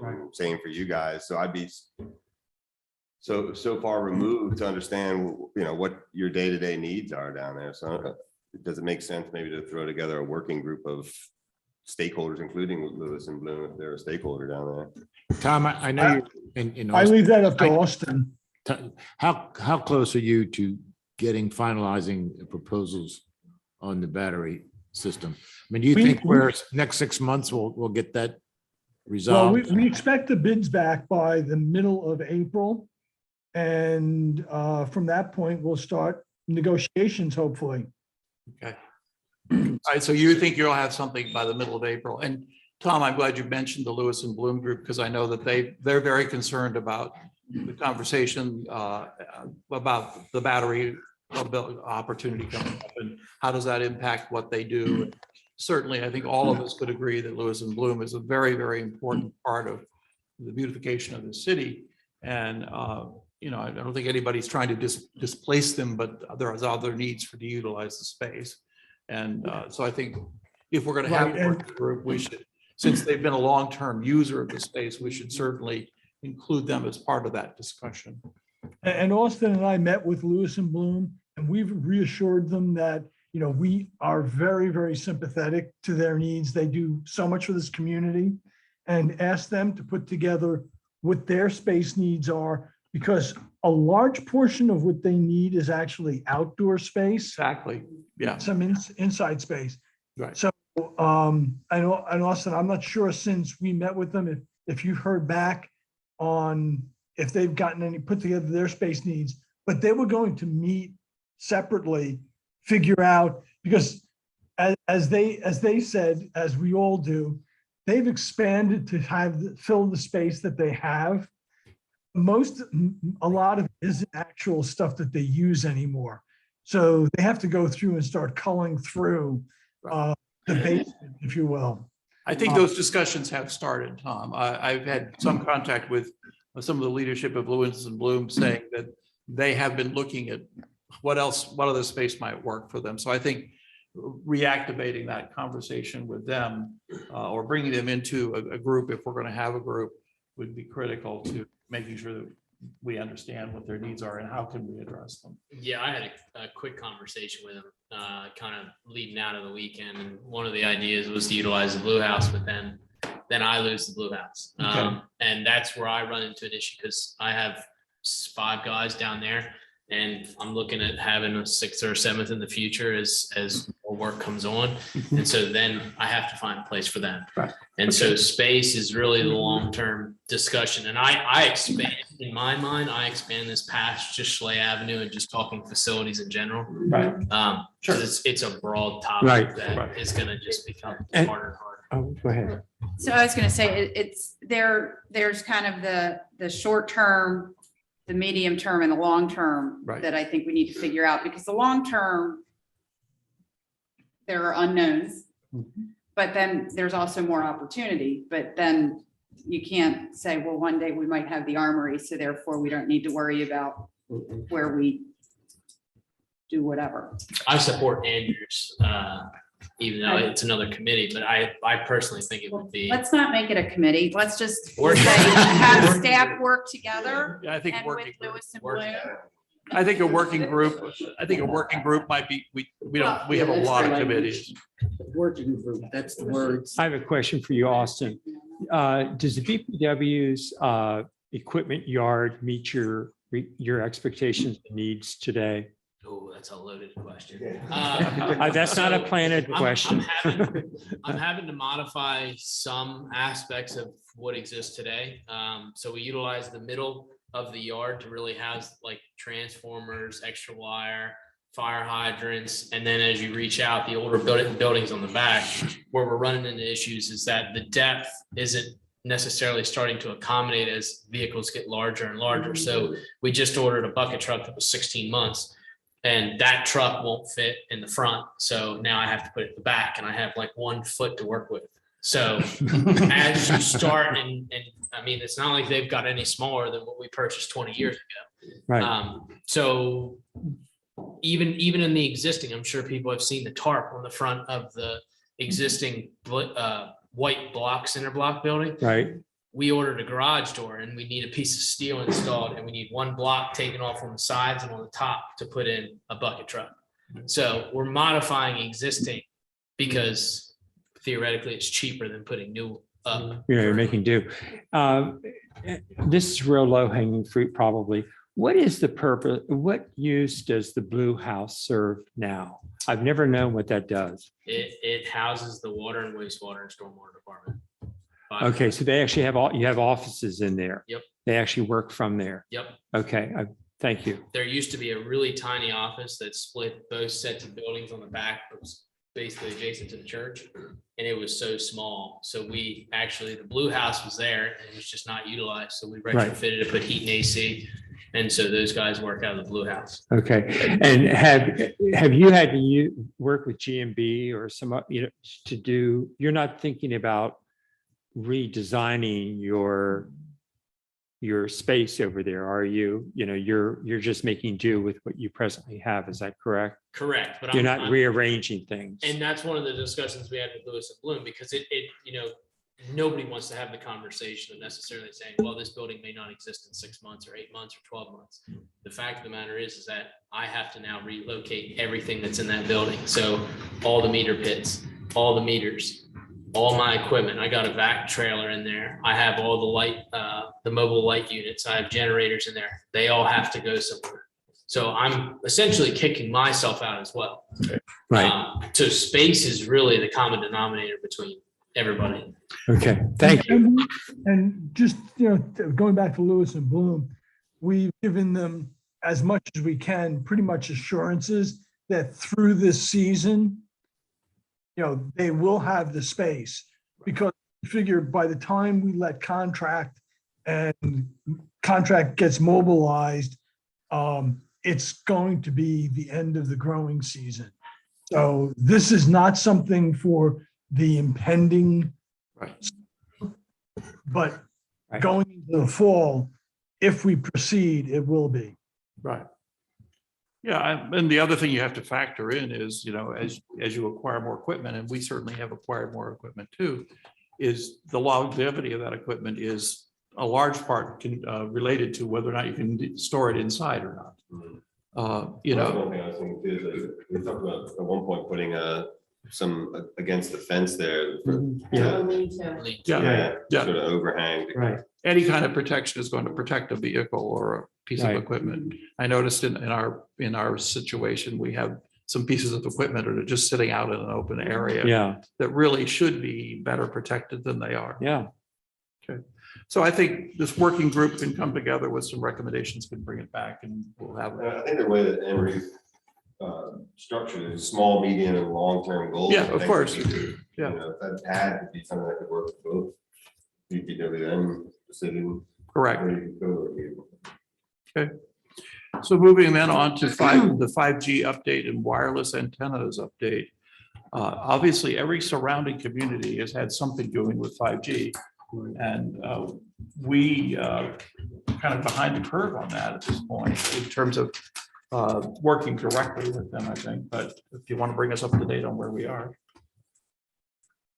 I think from the BPW's perspective, so there's obviously two sides of this. There's the zoning side, which Right. is the city, and then there's the lease side with BPW. So from the BPW side, I think the ball has been in the city's court in terms of the zoning.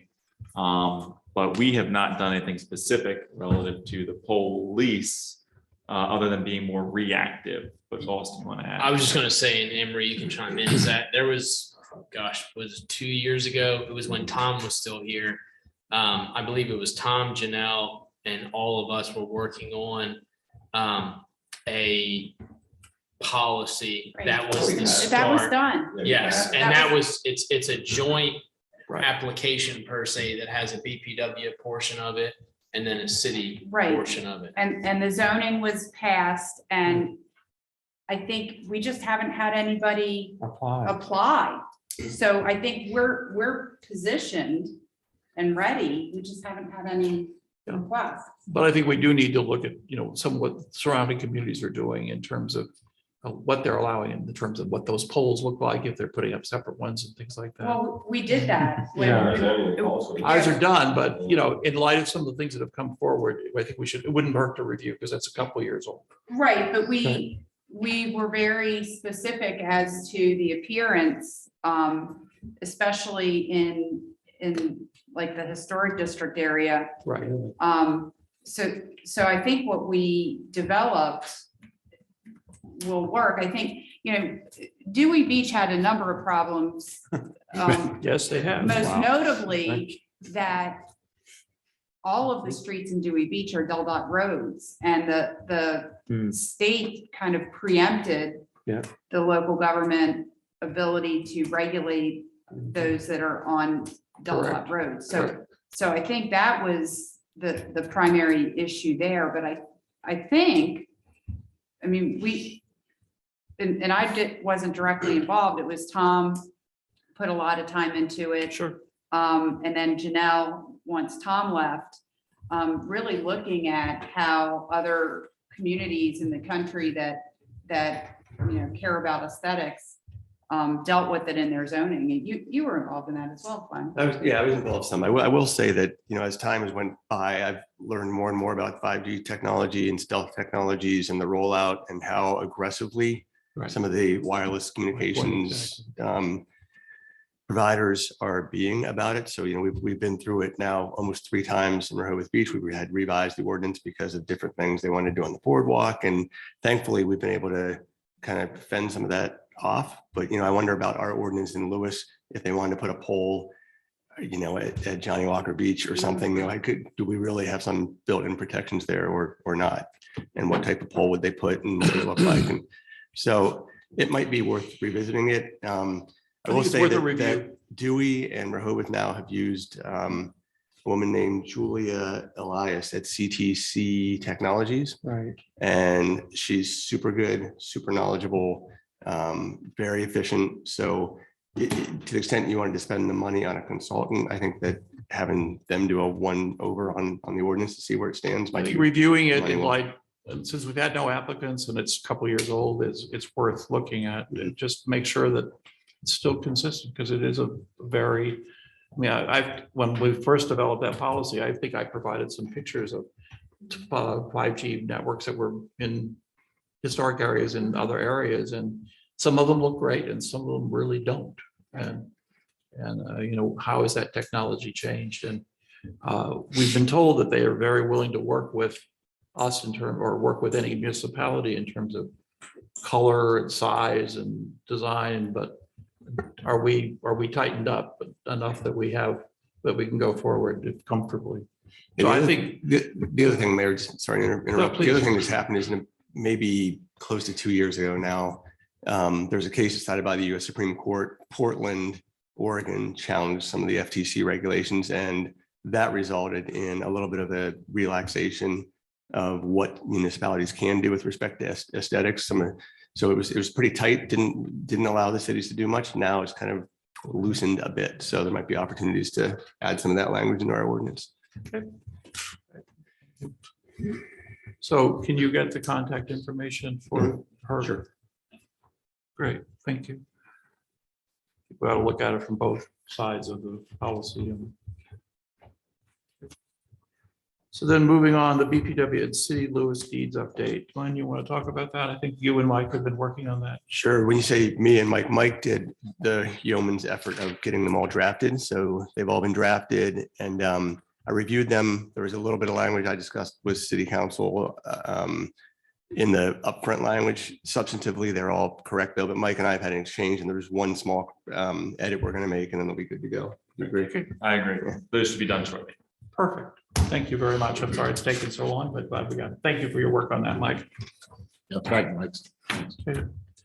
Okay, then moving on to I, which is a discussion of BPW and city rates. Do you want to talk about that, Austin? So I believe Tim had this as an item, the biggest one, I believe, being the light poles and a rate specific to light poles. Currently, we have 876 light poles in the city.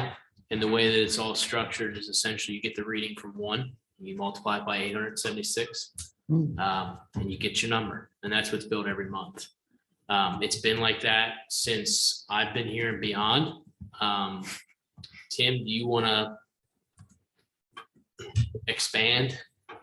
Sure, I can expand. When I had this discussion with Austin, what became clear to me was that there is, during the last, I'll say approximately 10 years or so, there was an initiative which brought a change in the kind of lighting that is available for our streetlights. And this is the introduction of LED lighting. And with LED lighting, you have the capital costs, of course, for the fixtures, for the bulbs, but you have the economy of the light that those fixtures, those lights produce. And that represents an opportunity for a savings. And because your operational costs for those lights is less, they consume less electricity.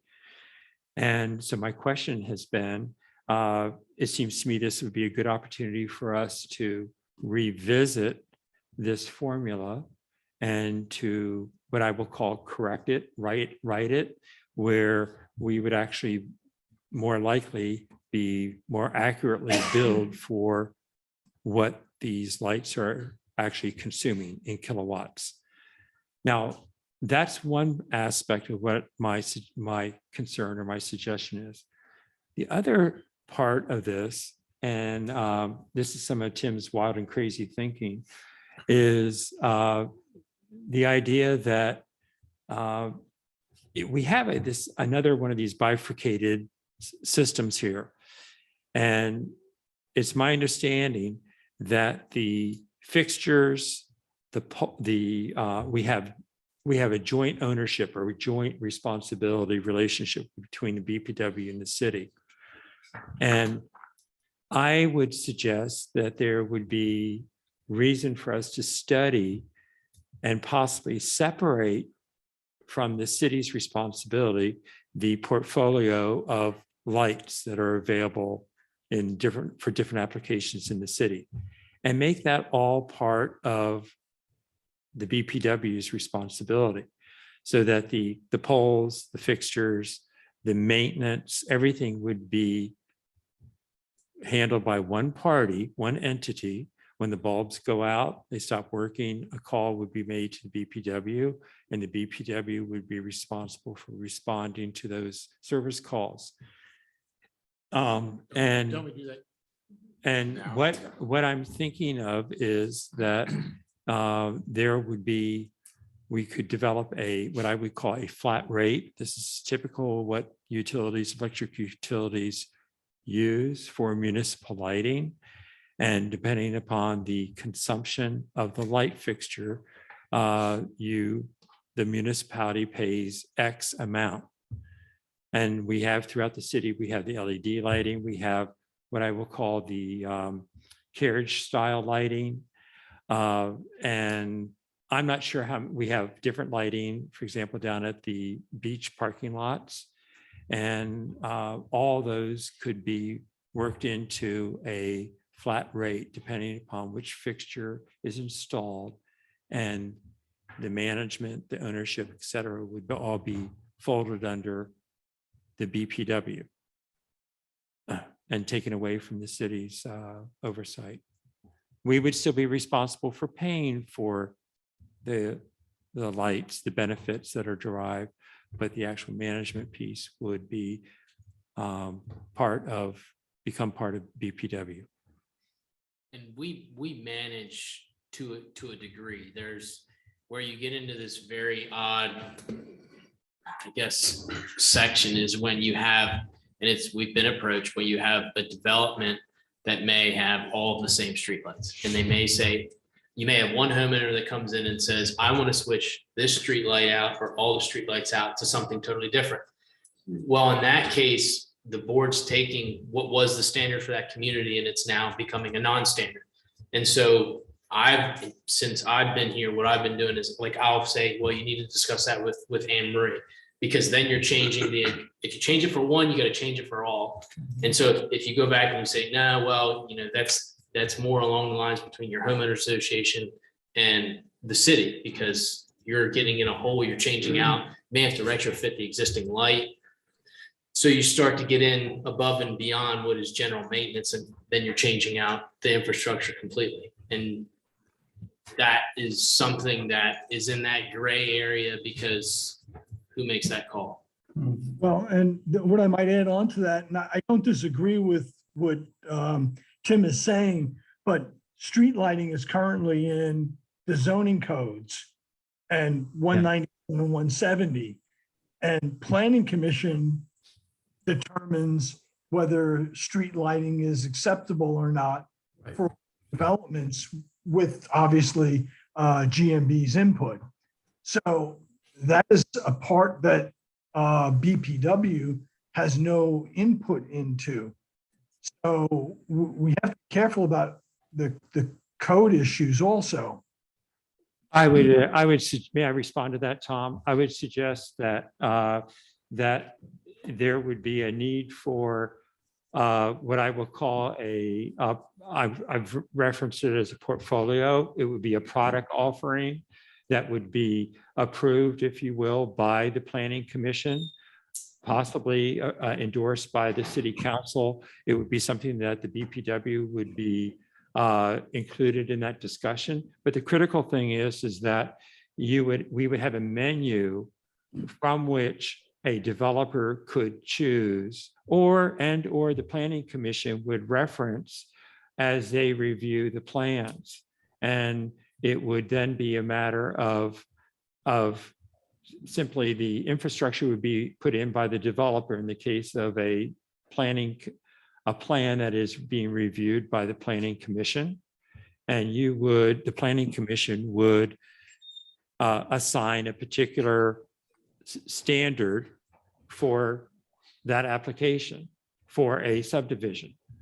And then that would be part of the BPW on the back end. Once the fixtures are installed, the poles are installed, and it becomes a maintenance issue, then it's a matter of the BPW simply keeping in stock the right kind of bulbs, the right kind of fixtures, the right kind of replacement poles to support that infrastructure.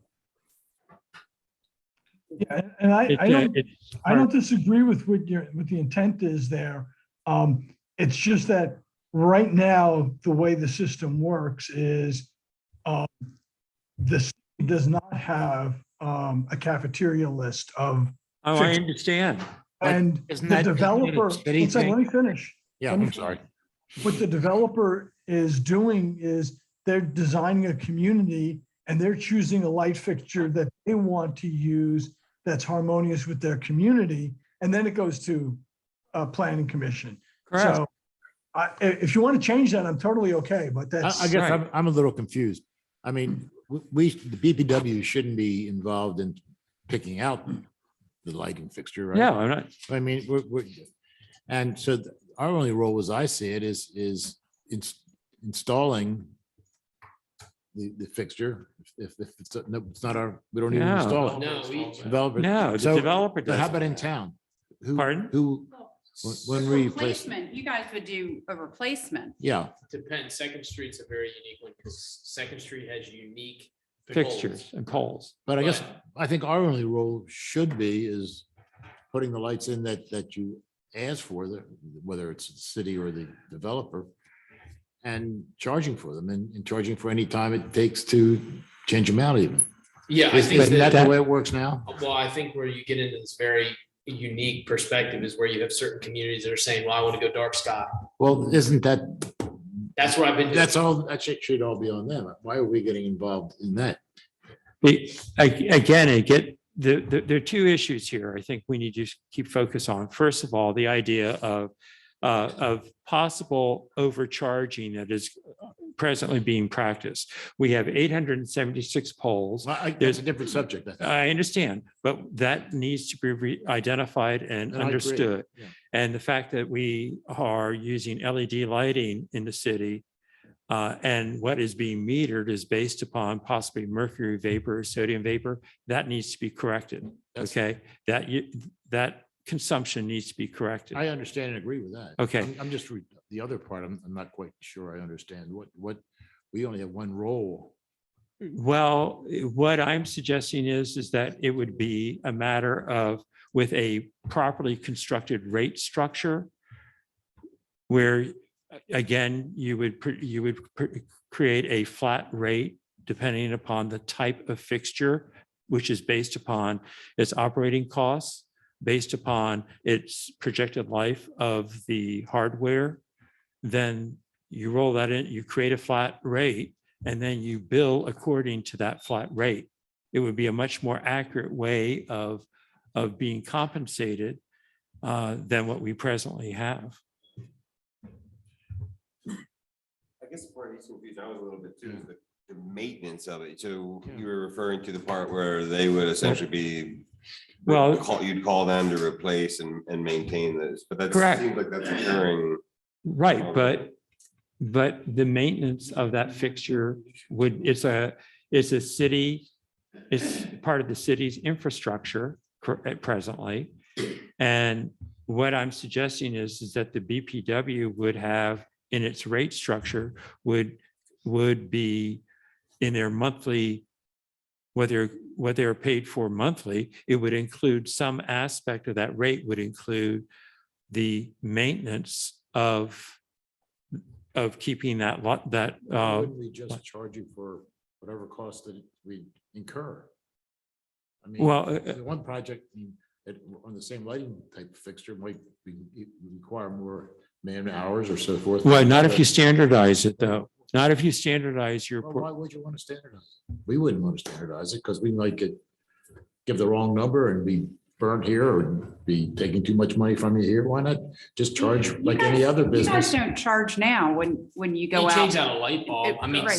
Second Street is the unique player, which then turns into 1812 parking lot. But if it's just a norm, I mean, you go out there and you change the fixture, it's basically you change a bulb. Right. Like I said, where you get into the very complex ones is when you have a community that comes to you and says, I want to change this light bulb out, or I want to blacken this side so it doesn't shine in my house. And that's where the But ownership. we should be charging for that. I mean, if it's out of the well, ordinary. and a great example, of course, is that, which I think is, it doesn't, I don't know of any other community that looks like this, are the fixtures that are in Cape Shores. And they're part of the city system, we're paying for those. And I don't know, I would think that would be a very complicated system that exists in Cape Shores and difficult for you all to maintain. You can speak to that better than I can, but that's my experience from walking around that community. And you also see now, excuse me for jumping in here, Austin, interrupting you, but there's apparently been, maybe this is a parts issue. Maybe you can no longer get those fixtures. But the critical thing is that you have a mixture of light fixtures in that community. So we're not able to provide conformity and uniformity in that community I assume that's a parts issue. Is that correct? I would assume, I can get up with red on it. If Right. somebody calls in for a light out, we go out and we replace the light bulb. Right. Like, again, that's the only part that I'm bringing up is my concern is that it's now starting to become more prevalent where somebody comes in from a community and Yeah. asking, hey, let's change out this bulb or let's change out this entire community's bulbs. The board doesn't own the light Right. bulbs. So it's who makes the call on whether they can or cannot. Right. And so Right. that I think is what the discussion that the rate piece is, that's one that we can look at, but the discussion of who makes that call, because right now I'm directing it over to you guys, because you guys own the light. So I'm not gonna go change one light out because I already know if I change that one light out, the wrath is coming down.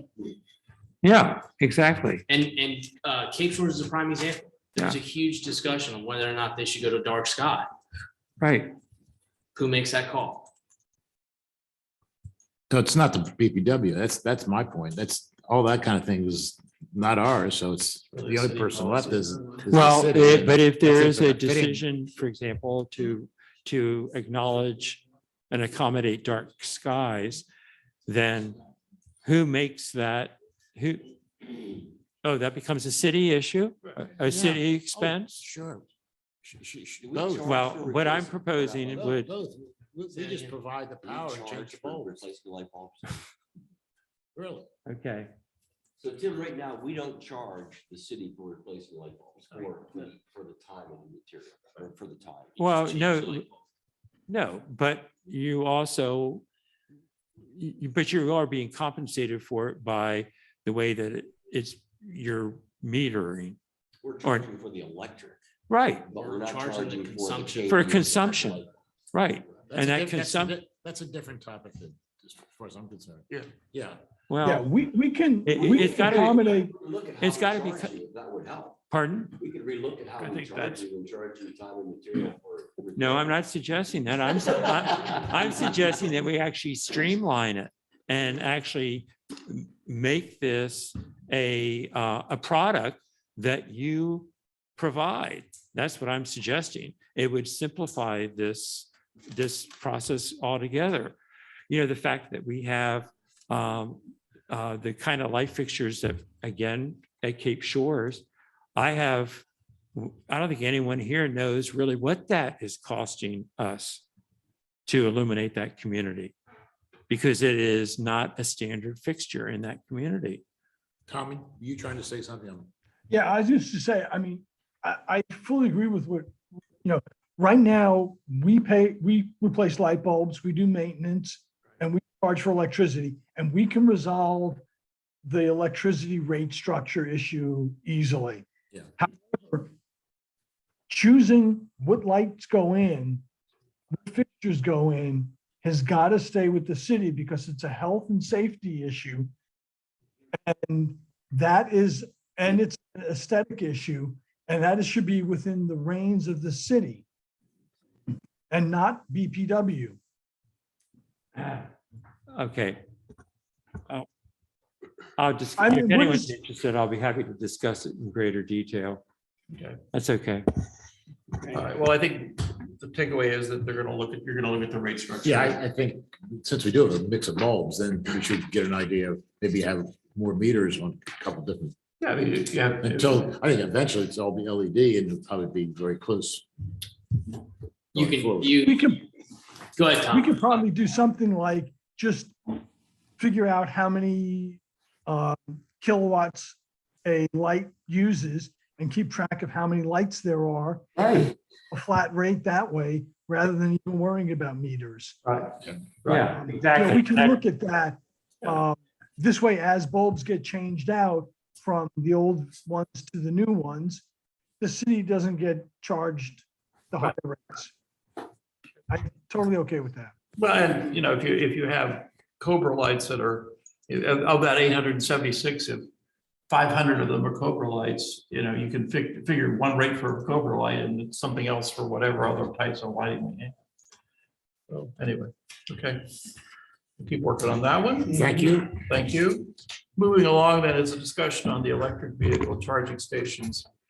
I think everyone's aware that the state has a program that's going to expire on June 30th, where they were to refund up to 90% of the cost of the equipment for installation of EV charging stations, subject to availability of funds. It's a finite amount of money. And we've done some looking into it. The city could qualify easily for 6. There's a limit of 6. However, there's some definition which Austin will learn more about that. It's all, you can purchase 150 if you Right. want to, but it's all, it doesn't matter if it's the board or the city that Right. get them. At the end of the day, you can only have 6 at a location. So the city can buy 150 and put 6 here, 6 here, 6 here. and 6 Exactly. here, So it's and per you can find- location, not by entity. Yep. So we've been looking at that, and Tim did a lot of work on it, and thank you, Tim, as to what the cost might be to, and how we might use it. I think certainly the EV vehicle has taken off in this country, and there's a lot of interest in them, and we see more and more of them on our streets every day. I think some of you have one, I believe. Is that right? So, you know, because there wasn't such a charger. I mean, we have a charger installed in our garage. But I will tell you that when we purchased the car up in Christiana, they said, oh yeah, Lewes, that's a hot place. We saw a lot of cars down there. So, yeah, absolutely. I think it's great that you're doing it. I mean, I can think of a couple places where you could put them. But yeah. So. And the gas prices the way they are, it's a real You bargain. got that right. So Wish I had one. the city was actually gifted the 4 that we have to our regular generic charging stations, so 2 are Tesla. And you're using your green money to pay for it. Is that correct? Green Energy Fund. Green Energy Fund to pay for it currently. So currently, you know, all of our charging stations are free. This program would allow us to charge if we so choose.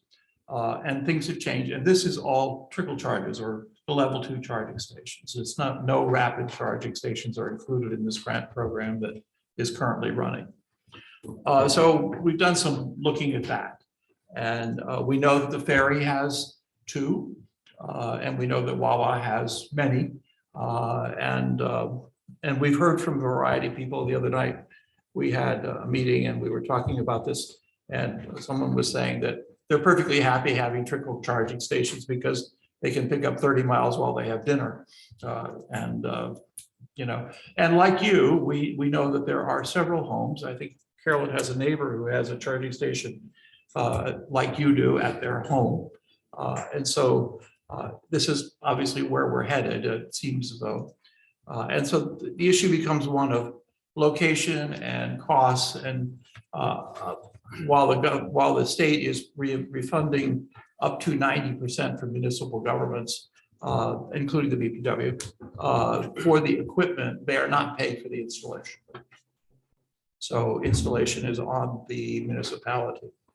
And obviously, the cost to the municipality is largely contingent upon the proximity that the charging stations are to the electric that's going to service them.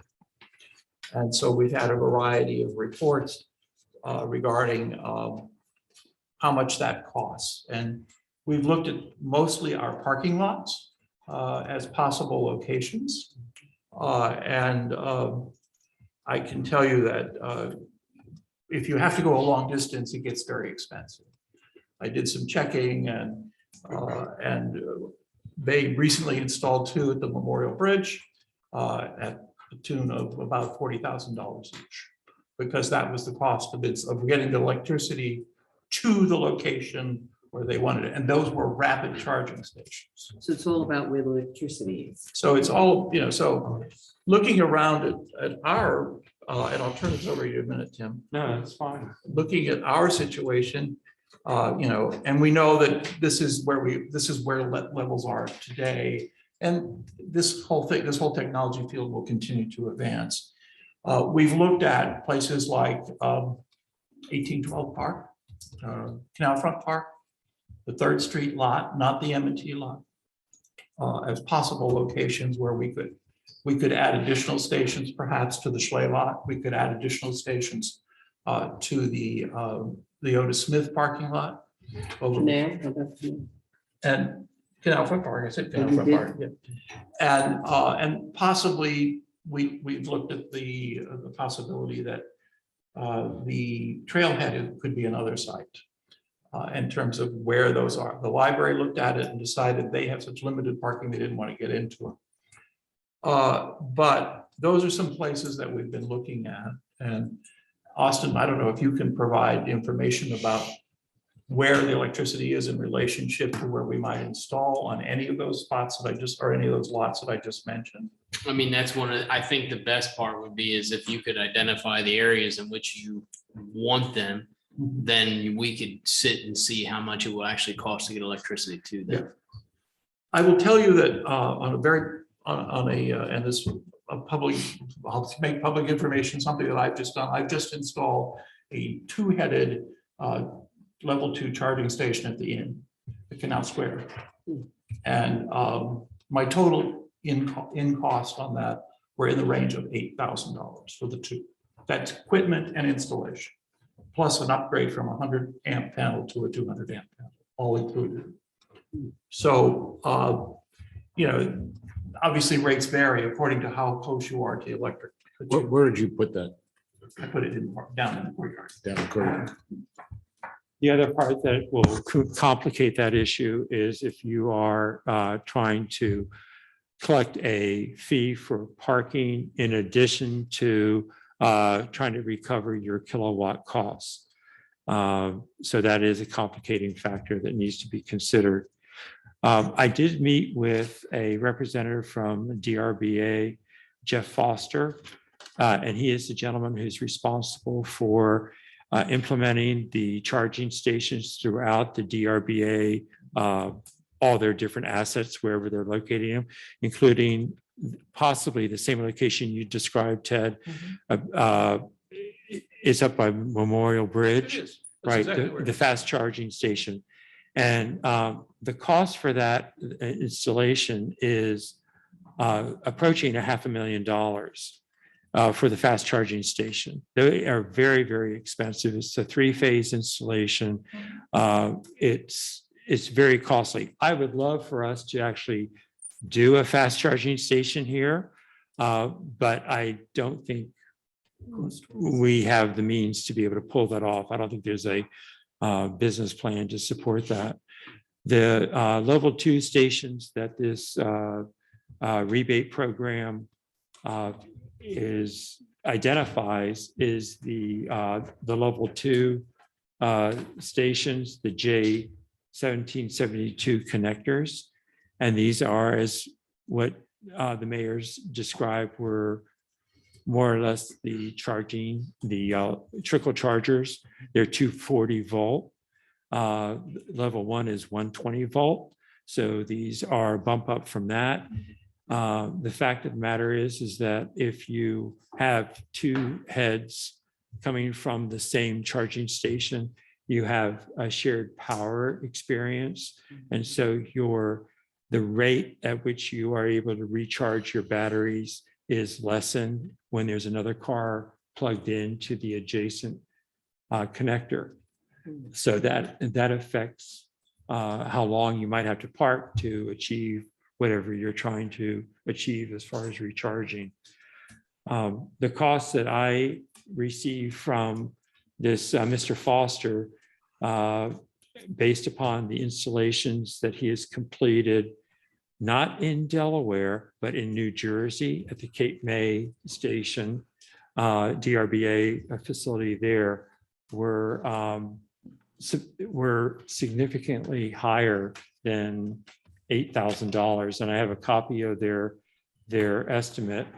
And with the hardware, the material costs, the site preparation, the work that needed to be done, providing the panel box, et cetera, it was slightly over $34,000. And so that is the only benchmark that I have from the different cities that I called in the state of Delaware to try to get estimates of what their actual costs were for their installation. It was just around just over $34,000.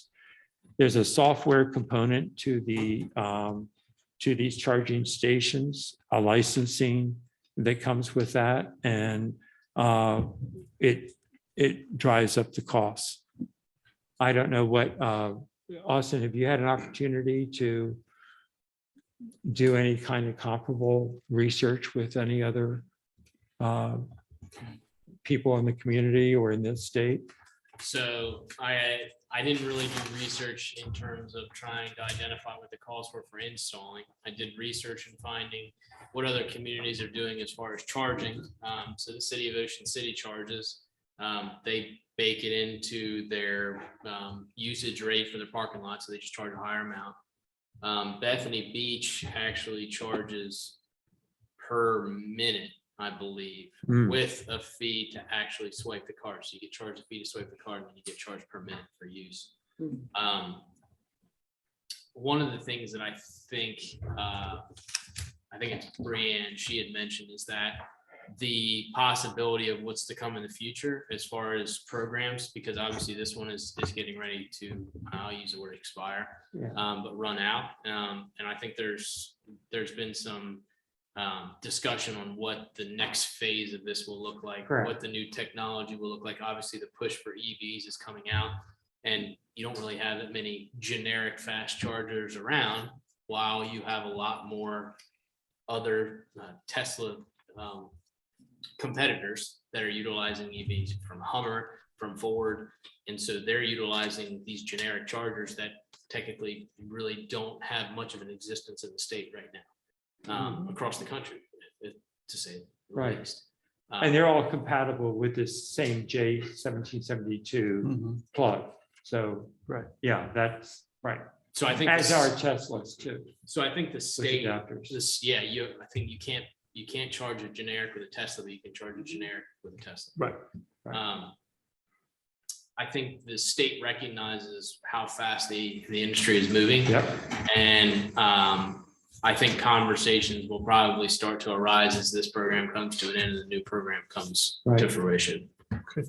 Yeah. I would just note that I think it might be worth looking into the proximity of our electric feeds to the various lots that we have, that we could consider putting them in, and getting a quote as to what they think the cost would be as we look toward doing this.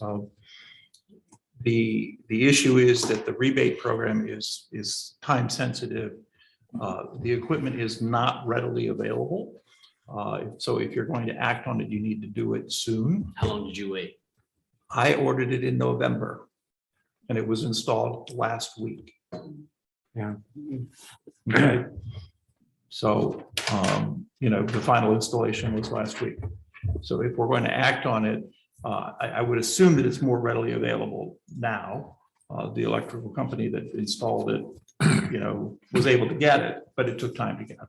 I think if you just give me a list of lots that you feel as if you are looking at entertaining, then we can do that. It's red. Are there any three-phase areas that we have that would be readily? You don't need three-phase for this kind No, of I'm talking charge. about the fast chargers. I'm just saying, that's a I'm lot sorry. of cost. Is there any place where you could find a three-phase that it would not be a major expense to get it there? Well, path of least resistance is 3 phases at most of the pump stations. Right. But I'm not a big fan of No. putting a Yeah. charger at pump station Yeah. 4. Yeah. Correct. It's just for access. You really don't have access now, so put a charging station there. I can picture it now. I think there is a rapid charge down at the Botanic Gardens in Selbyville. So Ocean City has a level 3, but Correct. what they did is they put it at their convention center. Right. Makes sense. That makes sense. Now, how do they charge for it? A lot of money.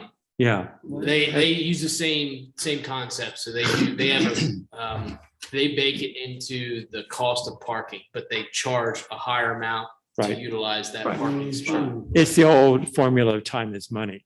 And most people who, this idea of a fast charger, the idea is that it gets a person away from having lunch, dinner, and a shopping experience while they charge their car, but to getting on the road to move on to their next destination. And that's the beauty and why, for example, DRBA is installing the fast charging station up at Memorial Bridge. It serves people. They're in transit.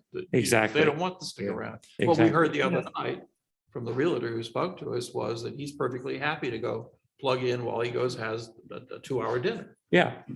And, he picks up 60 minutes worth of charge on his, or 60 miles worth of charge on his car while he's having dinner. So he's a realtor, he's not a cardiac surgeon. Yeah. Yeah. Yeah. That's true. Or an ambulance, right, yeah. Yeah, so Yeah. I don't Yeah. think we have it. The other thing that we, if we wanted to, both the board and the city now own EV vehicle.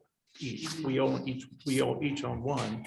So we could look at relocating one to City Hall and one to Schley Avenue someplace where our EV vehicles could be plugged in at night.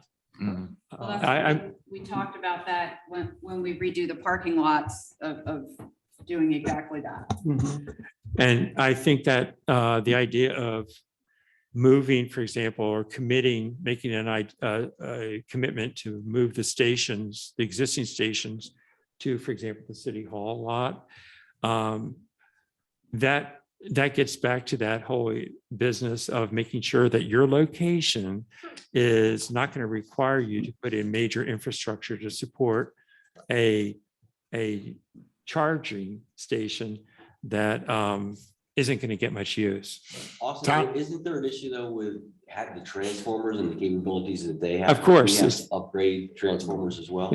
Yeah, that's the whole issue of if you're going, like, you can feed a 200 amp, well, you can feed, there are 2 single 100 amps going to each one of the charging stations. When you get up into the big boys, the 3-phasers, they have a huge draw, huge draw. And to qualify for that, it's just not a matter of making a commitment, the BPW or the city's ability to finance that. It's about providing proper documentation to the state. The state has a completely different review process for the supercharging stations because they recognize that the demand that those superchargers place on the infrastructure, your ability to support your transformers, the primary distribution system, it's very impactful, much more impactful. The J1772s are the equivalent amperage of your electric dryer that you might have in your home. It's 240 volt. Tom, your hand's up. Do you have, Just some, so a lot of this conference I'm at is about electric vehicles and solar. That's the whole purpose of it. And one of the things first on the DC fast chargers, the people seem to be recommending it's only really required for in transit, like on highways, through traffic. And really, because the DC fast charge, you can get to 80% in 20 minutes. Right. And for most local area, that's not a requirement. And level 2 chargers come in different flavors. You can get 4 kW up to 20 kW units. And, the larger 20 kW units can support multiple charging at the same time and at a faster rate. So, you can get on a 20 kW, quite a bit of charge for your average car. We're not talking about F-150 pickup trucks, but, in a very reasonable amount of time, like people would be parking to go to restaurants or shopping. So, DC fast chargers today in Lewes, I don't see that there's a high demand for, other than if DRBA wants to put them. And in fact, they're talking about outfitting the ferry boats with, Right. chargers. So, That would come with if they do new areas. Yeah, that's way down the road. I talked to Mr. Foster about that, and that's not going to happen anytime soon. Yeah. and So, the other thing is that, right now, what the industry is seeing is that there's a slight lull in the projection of EV acceptance because of the availability of cars. And that they fully expect that once the supply catches up, there's going to be a large increase, and that they're really telling the electric communities to get ready because the distribution networks are going to need to be upgraded. right. And I think if the gas prices stay anywhere near they are today, that would really put pressure on them. Well, actually, it's very interesting you say that. They said break-even point today for an EV to be competitive is $4 a gallon. And that's not taking into account the decrease in the cost of batteries in the future. So we are actually at the break-even point of the internal combustion engine versus the capital cost of a EV. Depends on what fuel you're buying. If you're buying high test, it's a little more than that. Yeah. So I think we can certainly provide a list of things. I don't know if you all have a list of, since we could all qualify for more, and we're talking about multiple locations, so that you can get at least a quote. Yeah, if you want to provide us a quote, I mean, we'll get an idea of what it's going to cost, to run from, if you're doing a pad, it depends if you're doing underground too. It's a whole different ballgame. Right. Well, yeah, Because that factors into like the Otis Sure. parking lot. right. So the city should identify where they are thinking of them. Is that what you're asking? And then I can, Yeah. I And you can can basically price have it. a feasibility discussion with Rhett. Okay. And what about, and you all have decided to pull back from your commitment to put stations in, is that correct? I really don't think it makes sense for both entities to put stations in if one entity can Right, essentially do okay, just them wanted all. to clarify that. Again, I think we'll install and supply the power, and then everything else is, you tell us where to put them and so forth. We won't be involved once, other than charging. I don't think that it's going to be, I think the only part that you all will need is the piece that you will touch is making sure that there's a drop to the meter base itself. There won't be, I believe everything else is going to be handled by an electrical contractor. That's fine. It's not going to be handled by the BPW, the installation. Right. The pad pouring, everything else that will be required. So can we agree that we would at least look at the parking lots that we talked about? Absolutely. Yeah, absolutely. If you just want to send it to me in an email with Okay, everything, we and then can I'll do go that. for it. Mhm. Sure. All right, we'll just see if we get a quote anyway and see where we go. Whatever you want. Mhm. Andrew, did you have a comment? No. Okay. All right. Good. Well, I think we have worked through this list, except that we, as a city, would like to go into it. Well, no, we have. We have a joint We executive. want to talk to them about. Okay. Chip has. Yes, Chip, come on up. Please just come up and identify yourself. There's no hands up. I won't hold you up. Chip Davis, 115 East Third Street. I'm a member of the Bicycle Pedestrian Committee. First off, most importantly, is I'm going to commend all of you for getting together tonight and doing this. This is a great thing for the city of Lewes, and all the topics that you just discussed and where you've gone over this, it's a great thing, and I applaud you for that. Thank And you. I'm sure the Thank city does also. Just real quick on the e-charging part, don't forget about e-bikes. Right. And they're coming, they're here. There's plenty of them. And it's just like e-vehicles. If they could get more, there'd be more. And they just can't get them. So as we look at charging also, it's something to think about if it's, you can work it together with charging stations. Because most of them go maybe 40 miles. Right. And once they complete the trail from Georgetown, that's going to open up a whole nother element there also. Yep. So just something to think about. Again, thank you for tonight. It's a great thing. Thanks for coming out, Chip. I know it's been a long evening. Does the bike use the same charging station or? No. No. No, so you just plug that, just It's plug just a that in. 120 volt. Okay. Yeah, so it would just be something complimentary at places. If you were to do it on, say, the 3rd Street lot or something, or just wherever it was possible, the corral, but I don't know if there's power there, but you just want to commingle them. It's Right. just something to think about that would be good for everybody. Okay. Thank you. Thanks. From what I understand, some of the charges have 110, 120 outlets on them to accommodate the bikes. Right. That was one of the items of discussion. Okay. So unless there's anything else to bring forward in open session, I think we need a motion jointly to go into executive session. Yes, what you got, Kayla?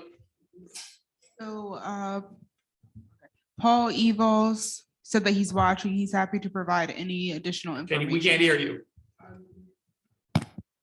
What does Paul Evald say? He said that he's watching the discussion and he's happy with how it's going and Okay, Paul's been a great resource and we thank him for his original donation of those 4 charging stations that we have. Oh, good. Thank you. Thanks, Paul. Okay, so is there a motion to go into executive session? So moved. Is there- listen, Second. We have to do it. They have to do it too, I think. So will there be a call-in number? We need one on this side as well. Yeah. All in favor? Will there be a call-in number? Really great to see all of you talk about. Thank you for coming out. Good to see you, Summer. Can I take a Six minute? on time. I just want to say it was Austin's idea. Who's joined? I think Tom's gonna have to log out and come back in. What we probably need to do is just have somebody get them on the phone. Yeah, that's what we usually do. Okay, we'll just. Yeah, you can just call my cell phone. Okay. I'll call you. Walk